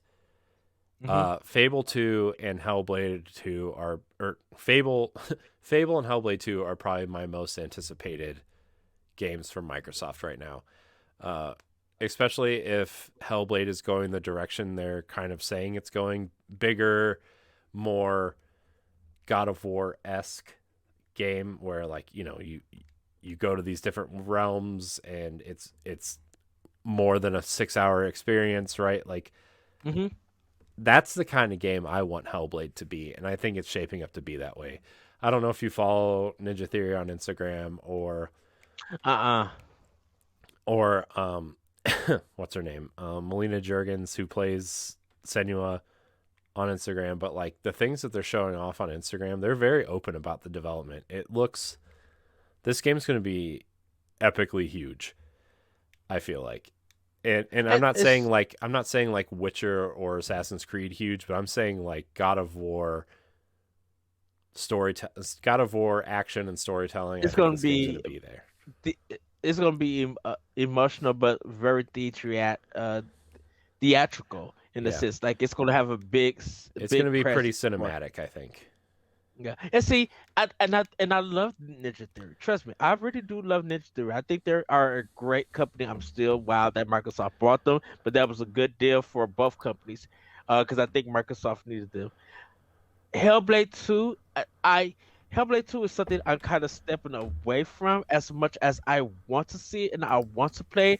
I just want it to be I don't want to watch a lot of stuff and then get it and be let down. So I'm trying to hold I think that's one of the games that I'm like I have I have expectations for it, but my expectations are is held back until I actually get it in my hands. I love seeing the trailers. I love what they're producing out.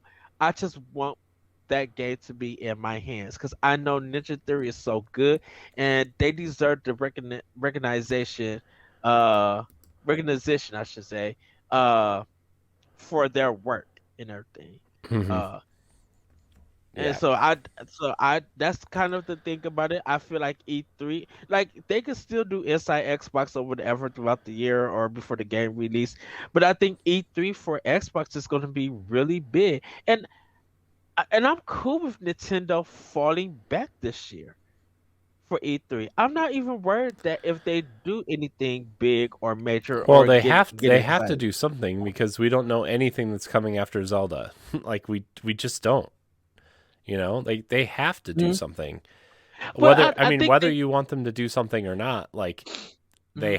they have to regardless, unless they just don't go to E3, which they've already said they're not missing E3, right? So, Yeah. I mean, I think Zelda is or I think Nintendo is going to they're bringing all their heavy hitters, especially if the Switch Pro rumor is what they're saying it is, right? Like you want new games, big beefy games to show off your new console that's supposedly coming out next fall, right? And so you're going to bring Donkey Kong, you're going to bring Metroid, you're going to bring an upgraded version of Zelda. You're going to bring, you know, whatever else you can bring to show off this thing, right? The Metroid Prime remasters maybe or Zelda remasters or whatever else you can bring to show off whatever this new console is, and you want to show it off with big new games, right? I think you're going to see that Donkey Kong game that's been rumored, and I think you're going to see the Metroid Prime remaster and Metroid Prime 4 re-revealed. See, I feel like with Nintendo, I think we'll definitely get a Metroid Prime 4. I think we'll probably see more Pikmin 4. I think we'll definitely see more. I think we'll see something Mario related. Um, we probably will see something maybe rare. Maybe Microsoft and Nintendo got something in store. Maybe Sony and Nintendo got something in store. Um, which reminds me that MLB the show. I'm assuming that's coming out next year. Uh, which hasn't been announced yet, but I could probably see that being shown What's being before shown? E3. What'd you say? MLB the show, the next Oh, one. yeah. I mean, that's a no-brainer. All right. I think we'll probably see some small games and stuff and everything. Like I think Nintendo for E3 this year, I, they're probably gonna be like, we really need to shut up and like, just let everybody say their rumors with their thoughts or anything, and just wait for E3 to blow it out. I just feel like this E3, I think even though I am all for Nintendo, I think my expectation for Nintendo is just like it's already going to be met because whatever they present, I'm going to be excited for, be ready to buy. I think Hmm. Microsoft needs this Get ready E3 for 3 new more. Kirby games, by the way. Oh, the What if that's their Texas, I'm What if going to that's their big game at E3 is just another Kirby game? A I bunch of 2D square RPGs in Kirby. That's I and I some will farming get sims because we don't have enough of my those. f- my phone would just keep going off from you. How many texts can Corey give Eddie within 5 minutes throughout the whole trailer? Uh, no, Oh, but I literally feel like Microsoft needs this E3 more than Nintendo. And the reason being is because I'm not saying Microsoft is in a bad position, but like I said, they need something that's going to support the Series X and S, their next gen, their current gen system. I think Nintendo is just going to wow us with so much. I feel like we're going to be overwhelmed because even with this past Nintendo Direct, it's very overwhelming having 49 plus some games. And hmm. then drop on top of Nintendo can start dropping GameCube NSO, DS NSO, Game Boy Advance NSO. That's another Sega thing. could be Yeah. Sega could be like, here go the Sega Saturn NSO, here go the Dreamcast, here go the Sega CD. Like here go our games. Oh, guess what? Let's bring back the TurboGrafx. Let's bring this system out. Let's bring that. Like Nintendo could literally I go forgot. buck wow TurboGrafx would at be an E. interesting system to bring to. And they did. And don't forget, they sold TurboGrafx games on for the Wii U Virtual Console. Yeah. So Nintendo could go buck wild for E3 this year, which will blow Microsoft and Sony and whatever else everybody, because that's going to be the talk of the town, uh, and everything. I just feel like for right now, my focus for E3 is going to be more on Microsoft. Nintendo, do whatever you want to do because I'm not. I feel like I'm not going to come away disappointed or anything. I think my thing is, Corey, get online. Corey, I'm calling you now. If you go to the bathroom, if you at work, like I'm going to be talking, be like, what was that? What was that? Why did?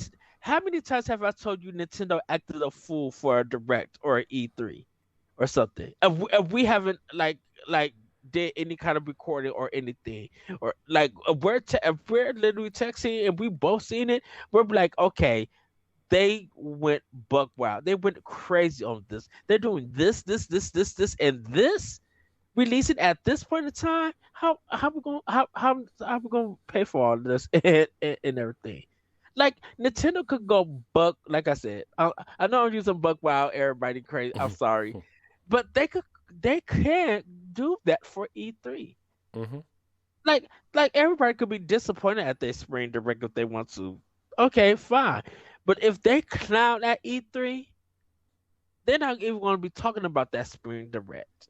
Even I always feel like even when Nintendo has a bad direct, people are still talking about it. There's still something about it that they're thoroughly enjoy and gonna be looking forward to. Yeah. Yeah. I Heck, mean, there's. you may get your shovel night too at this direct. Uh, I mean, maybe I do know. I do know that they're working on a 3D game, right? They kind of announced Mhm. that they are running a new engine that's going to power their next game, which is 3D after Mina. So, I hope it's Shovel Knight 64.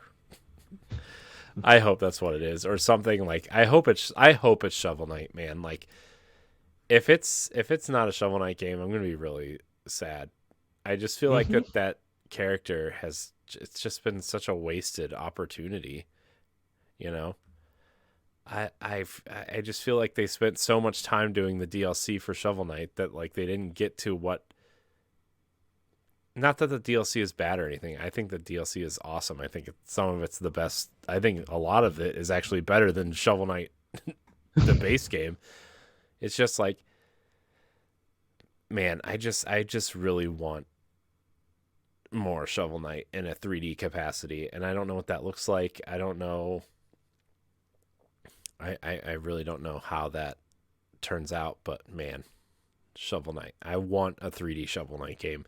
Even if it's like, even if they do something with Platonic, right? Like, I mean, Platonic Hmm. did that, had him in, uh, had Shovel Knight and Ukulele, right? And that was so cool to see him in like 3D and like what you would imagine a 3D Shovel Knight would look like. But man, so cool. Yeah. But yeah, I really want that, like really bad. Well, Corey, are you ready for a question block? Yeah, let's do it. Let's do some question block. Uh, let me open the doc here because I haven't uh, really had it open this whole time. So whoops. Opening question block. All right, our Oh first goodness. question of question Sorry, block. I'm sorry, I had to come down from that E3 conversation Uh, because I kind of want because I'm just like let's I continue this mean, expression it's past hold. another day. By the way, like, how do all of our conversations just come down to like predicting Nintendo's lineup for like from X date to Y date, and then it's always wrong. Because we get into it, we have hope sometimes. But then hold on, but then Corey, the stuff that you say, even though it may not happen at that certain time, it always happen in the future. And I'd be like, dang it, how is Corey right? Like, like why did this try? I'm not that right all the time. Sometimes you'll be like, what if they did this? And then like a year later it happens. Be like, dang it. I know things, Ed. I know things. I've got connections. Oh boy. All right. Let's get into question block. Remember, you can tweet at Powblock Podcast or email us at nintendopowblock@gmail.com or go to our Discord and leave your question in the podcast discussion thread. Ed, our first question comes from our friend of show. We love him. I wish he was here every week. Grayson Morales. He asks, "Have you Ooh, ever?" I got I gotta say, congratulations, Graysons, on getting your Switch OLED. He Yeah, ordered one. yeah. Isn't it the best? Aren't you so happy you just took the plunge, Grayson? Aren't you just Yes. man? It's just like looking at the Switch for the first time again. You know, it's just so beautiful. It's a wonderful machine. Cherish it. Those beautiful colors. I'm sure you're playing Splatoon on it. Just watch the colors pop. You know, just watch them. Yes. So nice. Let them bloom. Okay, go ahead. Have you ever gotten any games stolen by friends or kids in school? I had a kid keep my Pokemon Emerald guide, and I once had my first Game Boy taken from me in school, and it had Pokemon Gold in it. Oh no. No, no. I So wouldn't. Hmm. can I go, Corey? Yeah, because I don't really have any. Because I never really had. I let my cousin borrow a couple games once, and he kept them, right, like some Dreamcast games before, but uh, I never really took my stuff to school because I didn't want it to get stolen. So I mean that was me, and also like I never really shared anything with my friends unless they came over and we played together because I am very stingy about my stuff. So So I had Double Dragon 2 for the NES. And I actually had one of my friends come over to play the game with me. And I think I went to the bathroom and I came back. And he was leaving and everything. So he left. And I didn't think of it, but then I started looking for my game and I was just like, where's my Double Dragon 2? So I went to his house. Uh a week later because of school and stuff. I went to his house and I see my gang sitting on his like counter and everything. So, he goes somewhere. So I take the game and I go home. I stole my game back Mm. for it. Look at you, Uh Ed. Look at you. I was just like, what the heck you doing with my Rebel. game? Yeah. Rebel. And we after that we stopped being friends. Hmm. That's right. You don't need friends. Nobody needs friends. You know who says that? Someone who doesn't have any friends. Oop, hey, you Our have me. I know. I keep you around. It's fine. Ah, Josh Martinez writes in. He asks, "What Nintendo crossover needs to happen, and who should it be done? And how should it be done? I'm taking. I'm talking outside sports, parties, fighting, etc. Nintendo crossovers that need to happen. Remember, so side tangent. Remember that Star Fox Metroid crossover that was rumored for a long time and it just never yeah, happened. yeah. Remember Star Fox Grand Prix? Mm-hmm. Yep. That game, that game's being announced at E3. I'm calling it Star Fox Grand Prix. I bet it got reworked a little bit. That game's coming also. They're setting up a huge lineup. Telling you. I'm telling you, Ed. I'm telling you, Star Fox Grand Prix coming fall 2023. Write that down, everybody. Anyways, go ahead, Ed. For me, okay, so Corey's about to roll his eyes big time for this one. Hyrule Warriors and Elite Beat Ages crossover. I told you. I told you. I told you. So I'm waiting for Corey to put his headphones on because he has to hear my reason. Put on your headphones. Don't text me. Put on your headphones so you can hear me. I have a reason. You have to put on your headphones, Corey, so I can tell you. Oh, good googity foogity.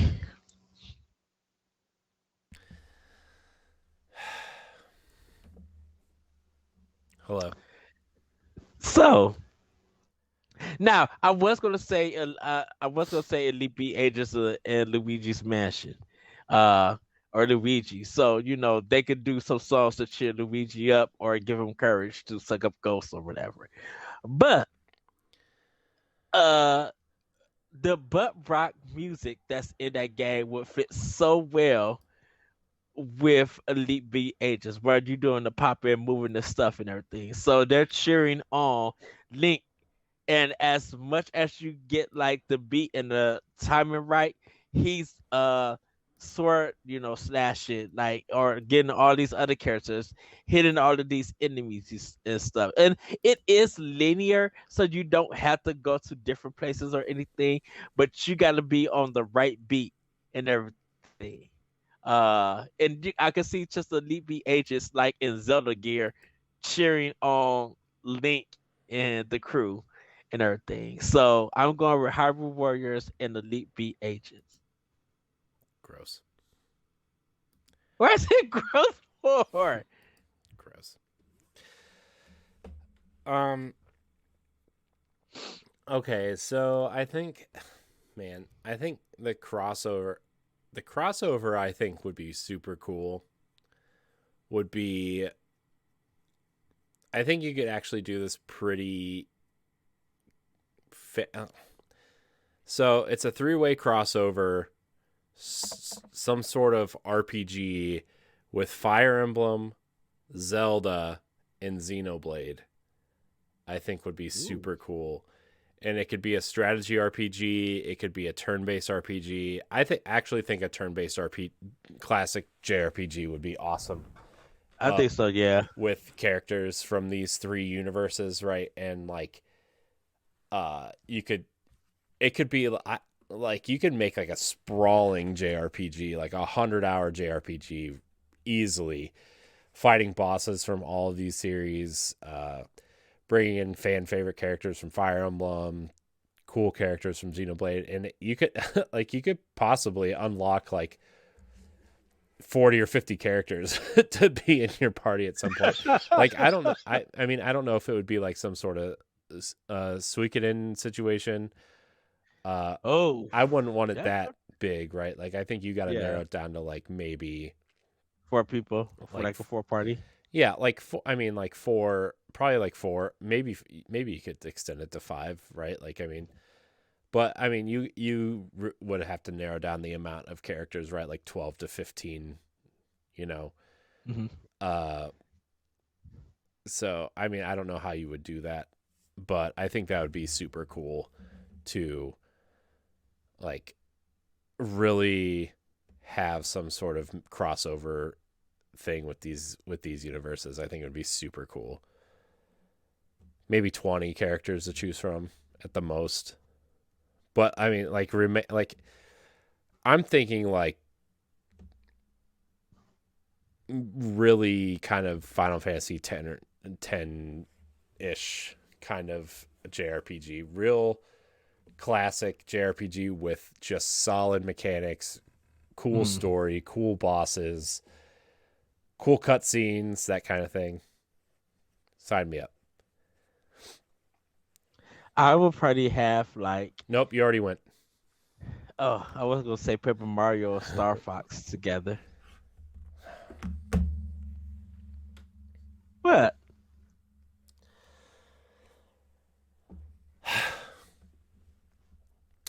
What? Chub Life Nick is in the chat. He has a couple questions for us. And then we'll get to our last question on our doc here. All right. Hey Nick from Beyond It's Beyond WASD and beyond, Ed. Beyond. Sorry, I'm thinking of their Twitter I thing. know their Twitter And handle is Beyond WASD, and it always like I mean like I listen to the show, but I always call them Beyond WASD because that's their Twitter account. and also and shout out to Spycap. Everybody do go check out the Dignity podcast. They Yes. actually dropped the episode today. I didn't get to check it. I know they talked about that they were gonna record today, but Mhm. I'm sorry everybody, I just didn't get to check it. So shout out to you, Nick. Diggity, Shout out to the WASD and Beyond, Build Bros, and they have an anime podcast too that I don't know the title of because I'm not into anime, but I support you anyways. Spawn Camp. Love you yes. guys. Hey, everybody, I don't know check why I out did Spycap. the Rocky Arnold fist pump thing. Also, check out Spycap on their Discord and Spycap on their Twitch account. They're trying to get to 100 subs. So if you love their Okay, content, dude, what are we, an jump. ad for Spawn Camp now? Jeez, Hey, tone it down a we little gotta bit. show love. Okay. We gotta show love to our people. But go ahead, Corey.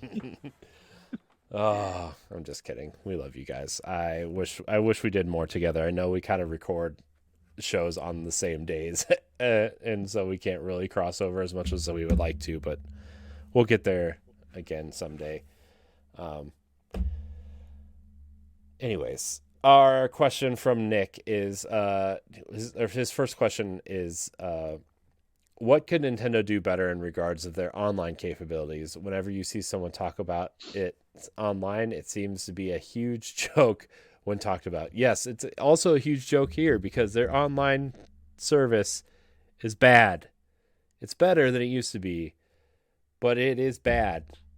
You know, Splatoon seems to be the only game that seems to get it. I don't know how. Splatoon 3. Fortnite also gets it.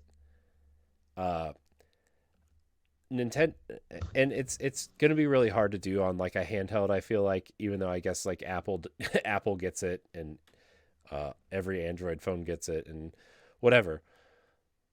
But I think just the way Nintendo operates and stuff, like online has never been a huge thing for them, and I don't think it's ever going to be. I would like I'm still wondering if Nintendo's games are going to be backwards compatible because of their online stuff. So what I, could they do I, better? I think they need to I think they need to figure out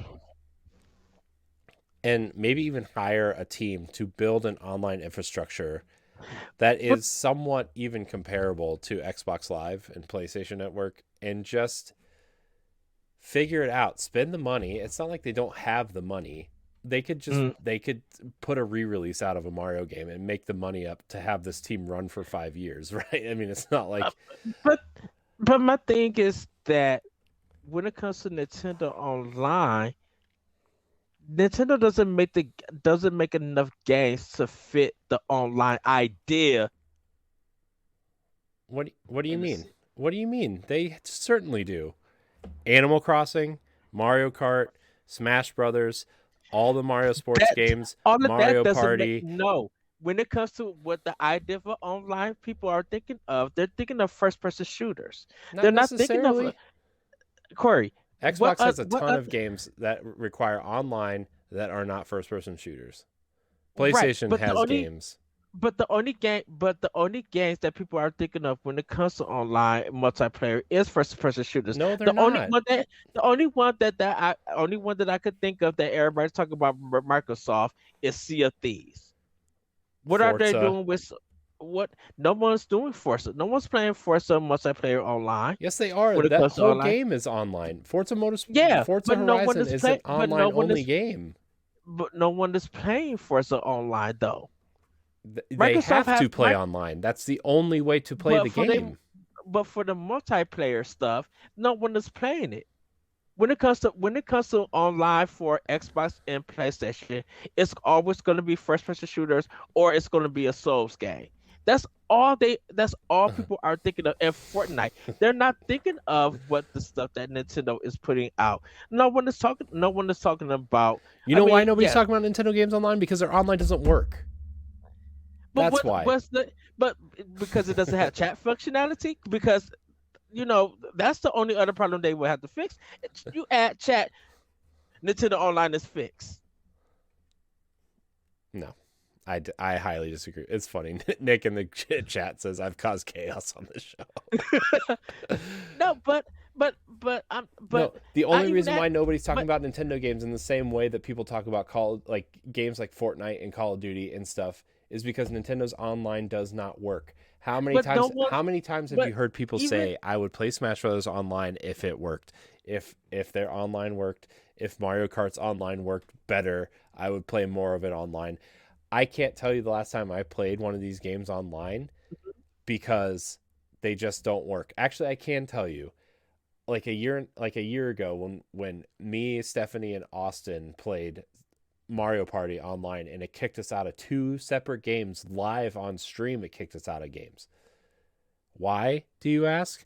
Because Nintendo's online infrastructure is not strong enough to be capable of having proper online play. And you still have to use friend codes for God's sakes to have yeah, friends. That's but not like I understand that like technically Microsoft under the hood use everybody is assigned like a player number, right? yeah, And but their gamer tag sits on top of this and you can search by gamer tag.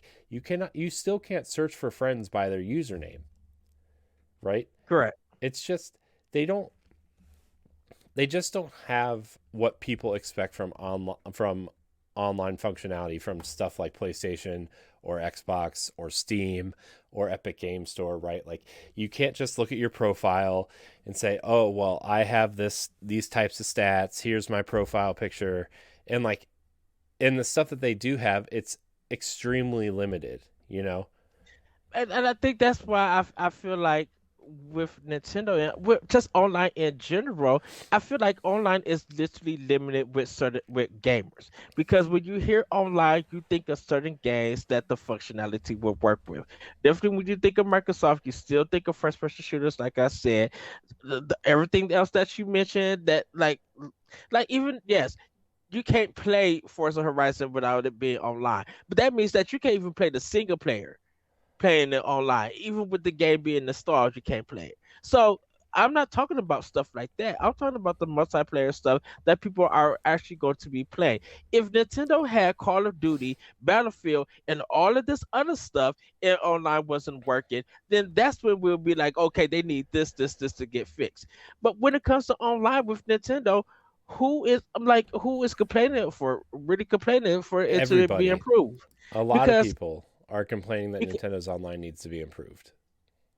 because what is it for? Because of Splatoon, No, I think Mario I think Kart. everybody just wants Nintendo to catch up. It doesn't have anything to do with like playing online specifically. It's just like But that's the thing about it.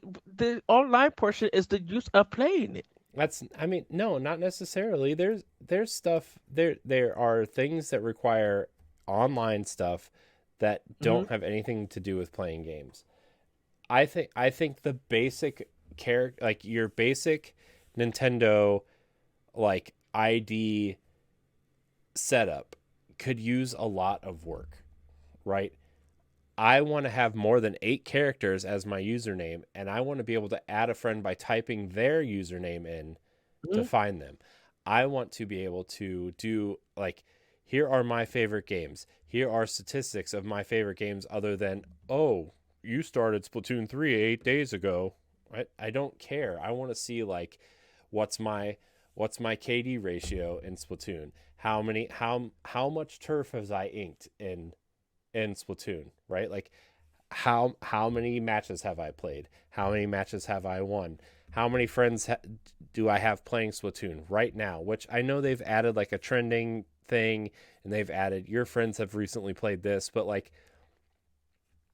I just want those sorts of things, right? Like I can go on when I turn on my Xbox, I can go over to my friends list, and it gives me a list of like Statistics, it gives me a list of basically. statistics, but like I go over to my friends list and it tells me what they're playing. Hmm. I can join a party chat. I can join the game they're playing. I can see like what they're doing in the game, where they're at, and like Nintendo doesn't need to get that deep, right? But like Hmm. when I'm playing Destiny, I can go and see my friend Mitch is playing Destiny. Oh, he's doing a patrol in the EDZ.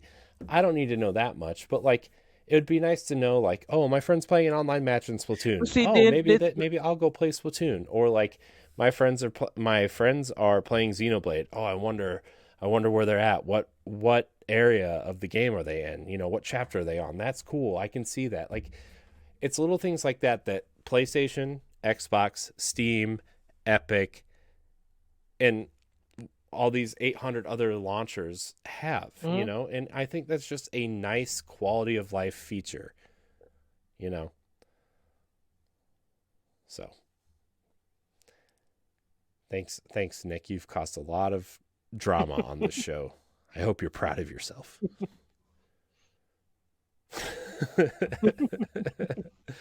um but even like with the online with even playing games online, like I think it would just be really nice if you know we could chat with our friends by plugging in a headset and just talk to them, And and and and which I said, which I did say that if they had the talking functionality to chat, yes, that would be the only. To me personally, that but would be the only the improvement but because of.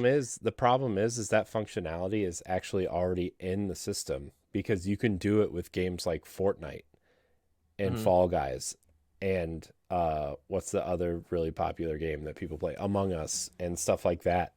Yeah. It is a Nintendo game limitation, right? That you can't do that. And I think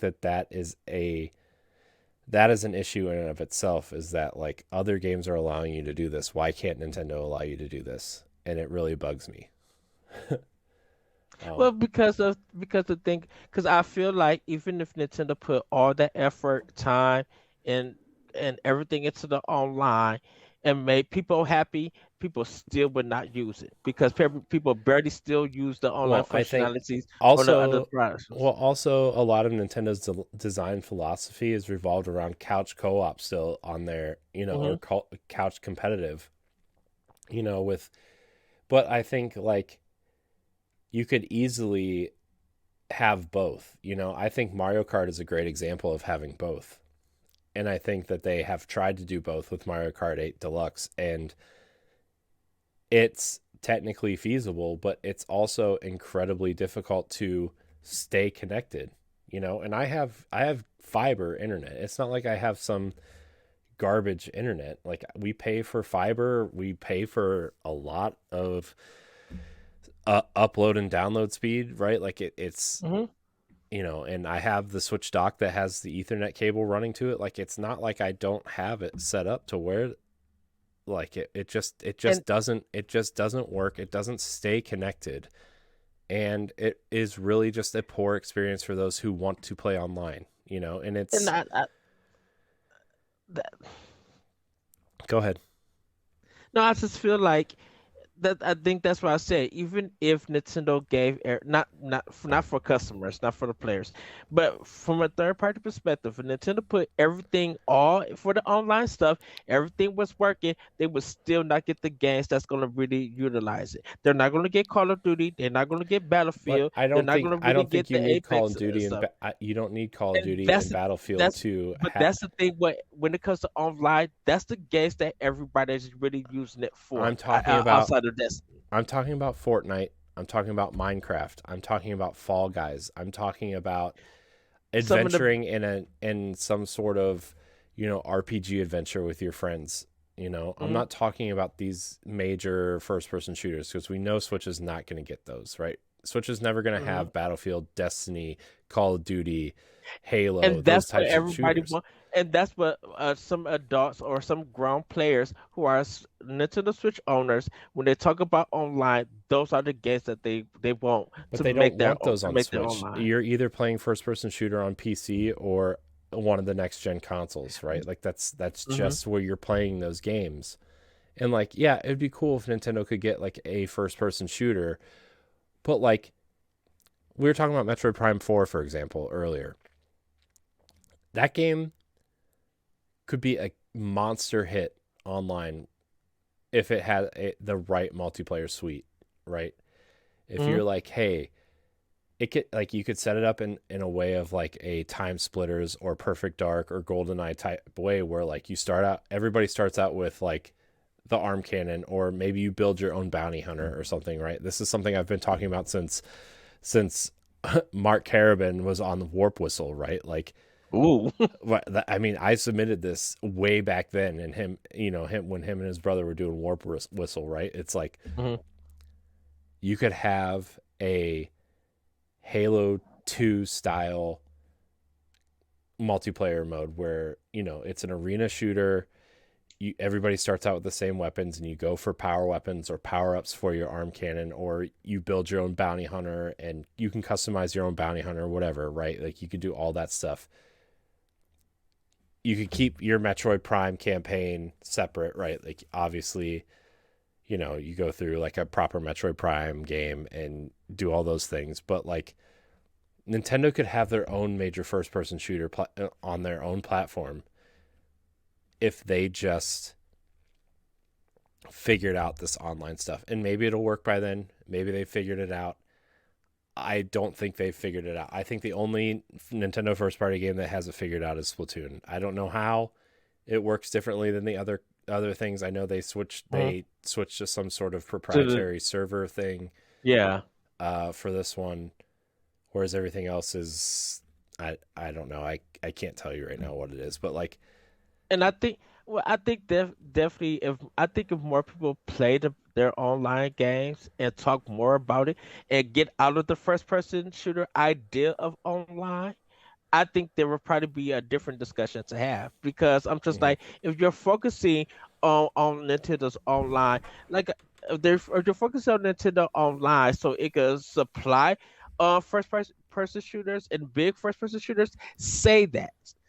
But then make sure, if you're going to focus on that, play Splatoon, uh play Mario Kart, Well, Mario clearly people are Party, playing Splatoon. Striders. We already talked about how it's Well, probably well, sold yeah, 7 or 8 million but units in but like 2 weeks. who think people who think that need to like really play that stuff. Yeah. So yeah, I think I think that's enough for the online conversation for now.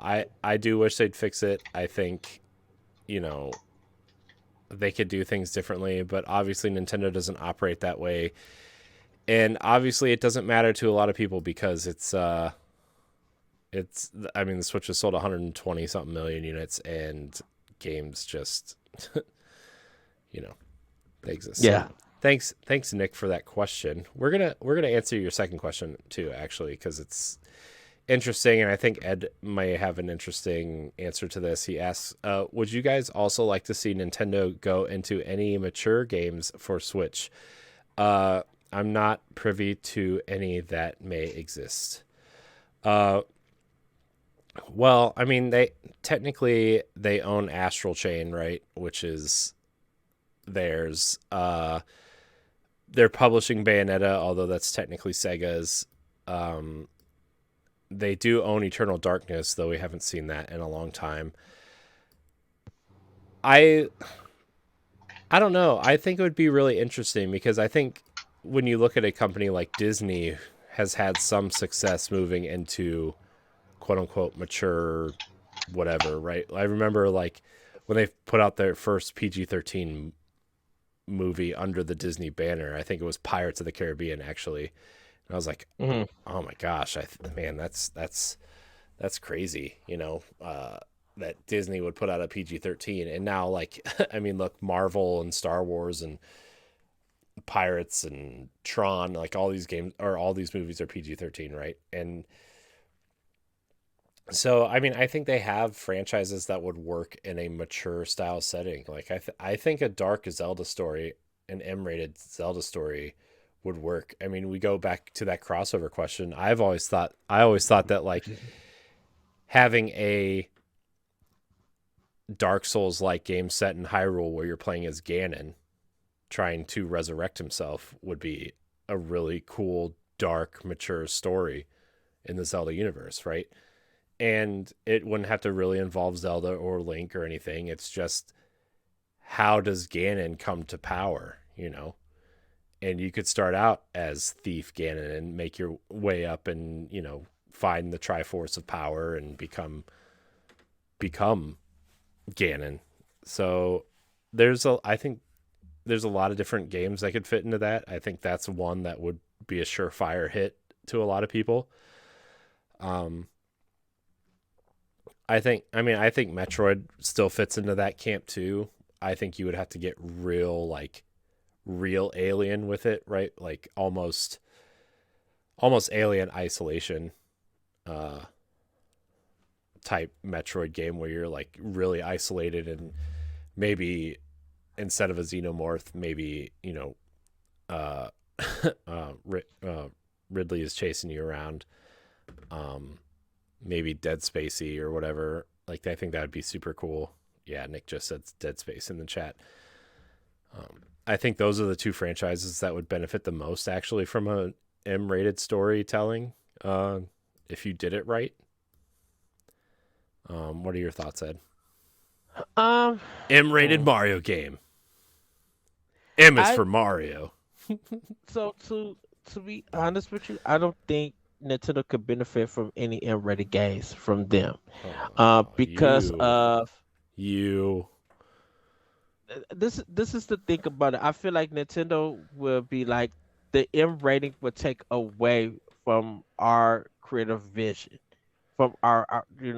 And it's not See, I you think it could would actually always. open up their creativeness in certain cases. I really don't think so because I think is people will focus so more on the violence or all of this stuff that and we gotta think about the culture and around the world and all of that stuff, and everything. But I think what Nintendo tries to go for in their games with their themes and everything, they feel like the violence is going to be something that people are going to be focused on that's going to overtake the story. Because look, as great as God of War is on PlayStation 4, and everybody was so deep into the narrative, there have been other games that have had deep, mature narratives, and no one really talks about them. But I feel like that is going to be the thing with some of their Nintendo games, like Xenoblade Chronicles 3. Yes, it is teen rated, but go into that game with the story and get that narrative that's very mature on it. Don't go in to be like, oh, this is just another anime story. No, this game is deep. And if you want to very mature and movie and kind of adult story, that is a game for people to get Monolith is able to deliver that story and everything. Well, I mean, remember that one story like a long time ago on the original version of Expansion Pass, like we talked about Monolith maybe entering a M-rated space, right? Hmm. Which is their IP after Xenoblade Chronicles 3 is what we're predicting, right? That game with the red-haired protagonist overlooking the what is it? The just the landscape or whatever. Yeah, Like, I mean, Monolith seems to be headed that way. Um, I don't really know what other franchise would be cool in a mature rated setting. I don't know if Nintendo would do it themselves either. I think they would have to partner with someone like probably Tecmo Koei, or yeah. I think It's Retro could probably pull off a mature's Metroid story if Nintendo would let them, right? I Like think yeah, and I think Nintendo would pay for mature games. Sega. I'm not talking about Bayonetta or anything, No, no, no, but no, no. I think Nintendo would pay for mature stuff if someone presented to them and be like, not only this is the gameplay, this is our story. Because now it's just like we keeping our hands off. You guys Hmm. create any story that you want to create. It's M-rated. We'll let it be. In fact, they were just like they would give you advice for your M-rated game to even make it a little bit more M-rated and stuff. And be like, you guys have the free will. But I think for Nintendo themselves, it's just that their games, their IP has a ability to tell a story without having to go to that mature level in order to get it through and make it memorable. Because outside if Nintendo to answer the question, if Nintendo really wanted to go M-rated, Kid Icarus is the thing to go for. If Mm. you're going to pick any if you're going to pick any title, you're going to go to Kid Icarus. When a Greek story, not saying they need to be like God of War, Pit's just turning into God of War now. but the thing about it is, it's just. But the thing about it is that that's the one that because if Kirby goes into it, everybody's gonna make a lot of sexual jokes with Kirby and Well, stuff. yeah. Well, you're not gonna. You know, uh, I'm people looking gonna up take it too Nintendo. far in rating. I'm looking up Huh? Nintendo IP to see if anything else would fit. Uh, You know, I think Metal Gear Solid Twin Snakes was N-rated. yeah, I but that's not think Nintendo though.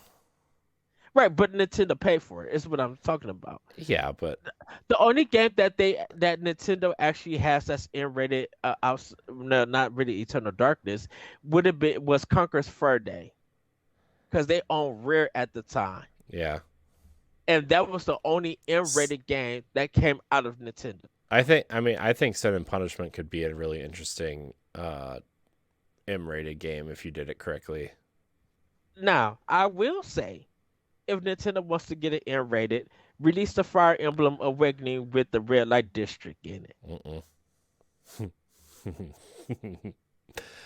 Oh Like, no. the stuff that got cut out for those games that was in Japan that's acceptable, put them in America.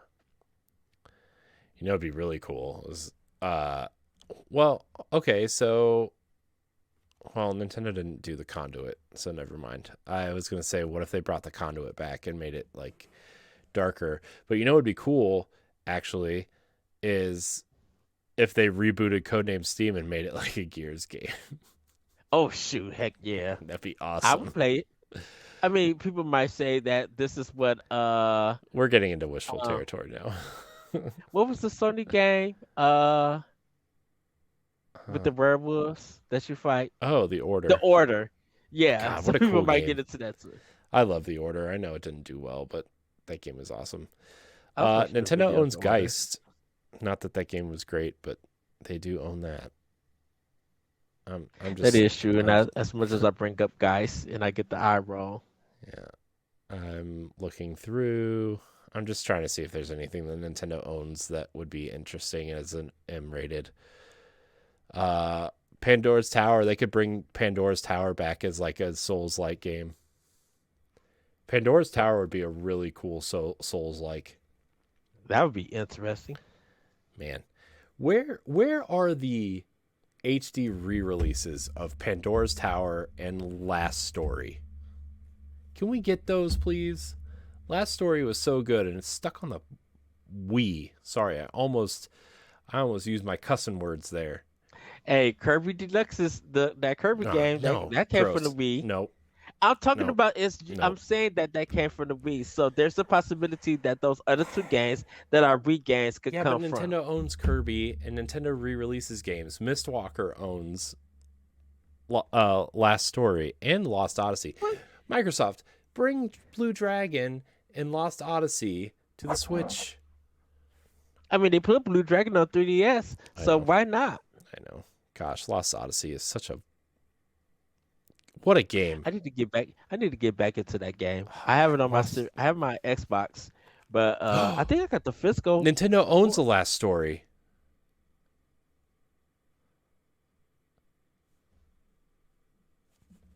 Sorry, I got real excited, and I know it's never going to happen, but I got really excited. You never know.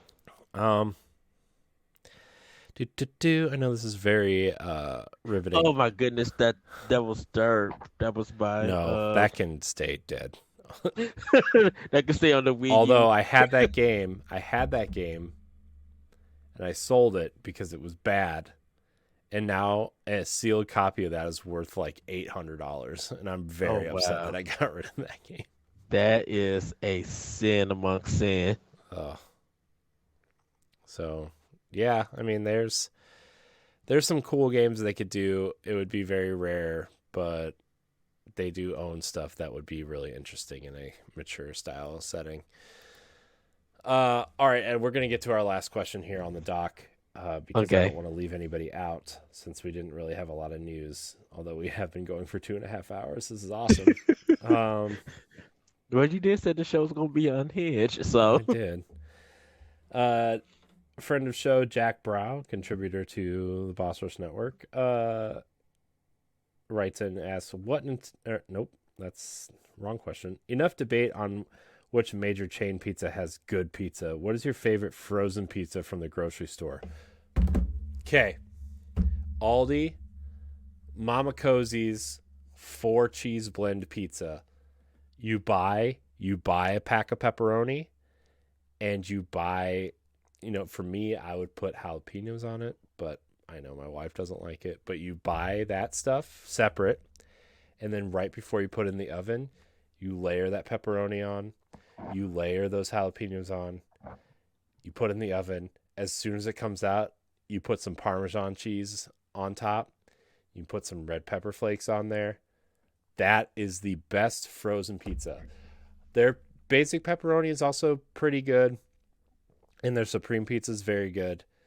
But the 4-cheese blend Mama Cosey's from Aldi, it is $7.99. No, it's $6.99 for a 14-inch pizza, and then a bag of pepperoni is like $1.50. Man, I have to tell you, I am now craving Mama Cosey's pizza. So, Okay. Are you struggling there with your headset there, Ed? No. Oh, okay. I'm good. So, for me, the best frozen pizza. Now, if you want some chameleon style, thin crust, cheap, somewhat garbage pizza, because you don't really feel like cooking, Jack's is the way to go. But if you want some good old pizza, not home run in. I know I'm bougie, so I apologize in advance. But the Supreme DiGiorno's is on point. See, now every time I've gotten DiGiorno, it's been terrible. It doesn't cook right. It's doughy on the inside and hard burnt on the outside. It's not great. Now, I will say this though. If you're trying to be bougie and super fancy, that Uno's frozen pizza is no joke because you would get full on the first slice. That mug is thick, it's filled, it is on the point good. ever since I tried it, when I feel like getting it, I'll go and get it. Uh, it's a little bit pricey. Like sometimes it's like 15 some dollars, but it's good. $15 well spent. You preheat that good old oven. You get it all prepared. You throw it in, let it cook, do what you need to do. And you take it out, you let it cool off, you cut it into the slices, and you taste that good old buttery breading. And you just snack into it. By the time you get done with one slice, you'll be ready for a nap. You got I, six other slices more to go, or five other, gosh. seven other slices to No, go. I'm just That no, that that Uno pizza, top tier. But like, I'm really hungry now. Like that's all I want now is just food. but for a budget, yeah, the Jordans for me. And I will say this: I do red berries too. I like red berries when they're on sale and everything. I normally do the red berries when they got like the sausage or the sausage and pepper. It's fair. It's fair. I like I'm not a big whoop whoop. There he is. Okay, we heard a little Skype beep there. It's fine. He's back. Oh, can you hear me, Corey? Yeah, I can hear you.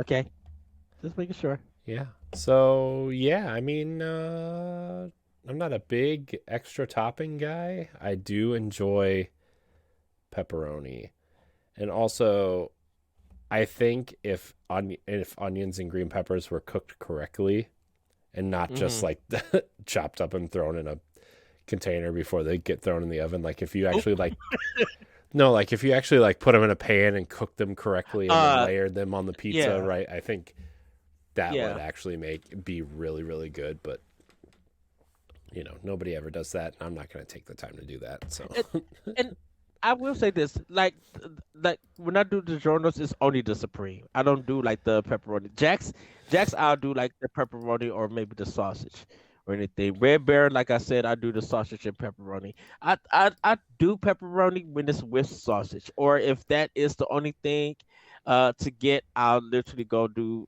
pepperoni and stuff.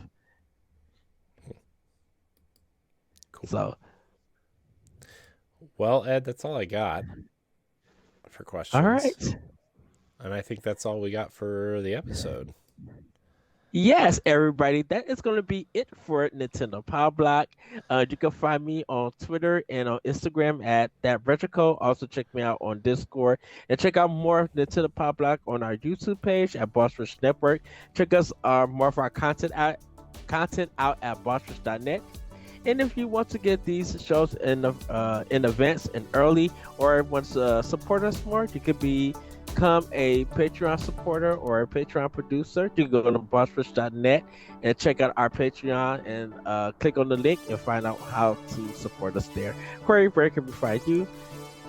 You can find me at I am CoreyNHD on Twitter and Instagram. You can also find me doing stuff on Boss Rush Network, including the Boss Rush podcast, Expansion Pass, Standard Def, and other things. If you like Destiny, I also host a Destiny podcast called Tower Casuals. You can check that out. Yeah, find me. Have a great week, have a great weekend, and we'll see you next time on Into the Power Block. Bye, everybody. Woo! Goodbye.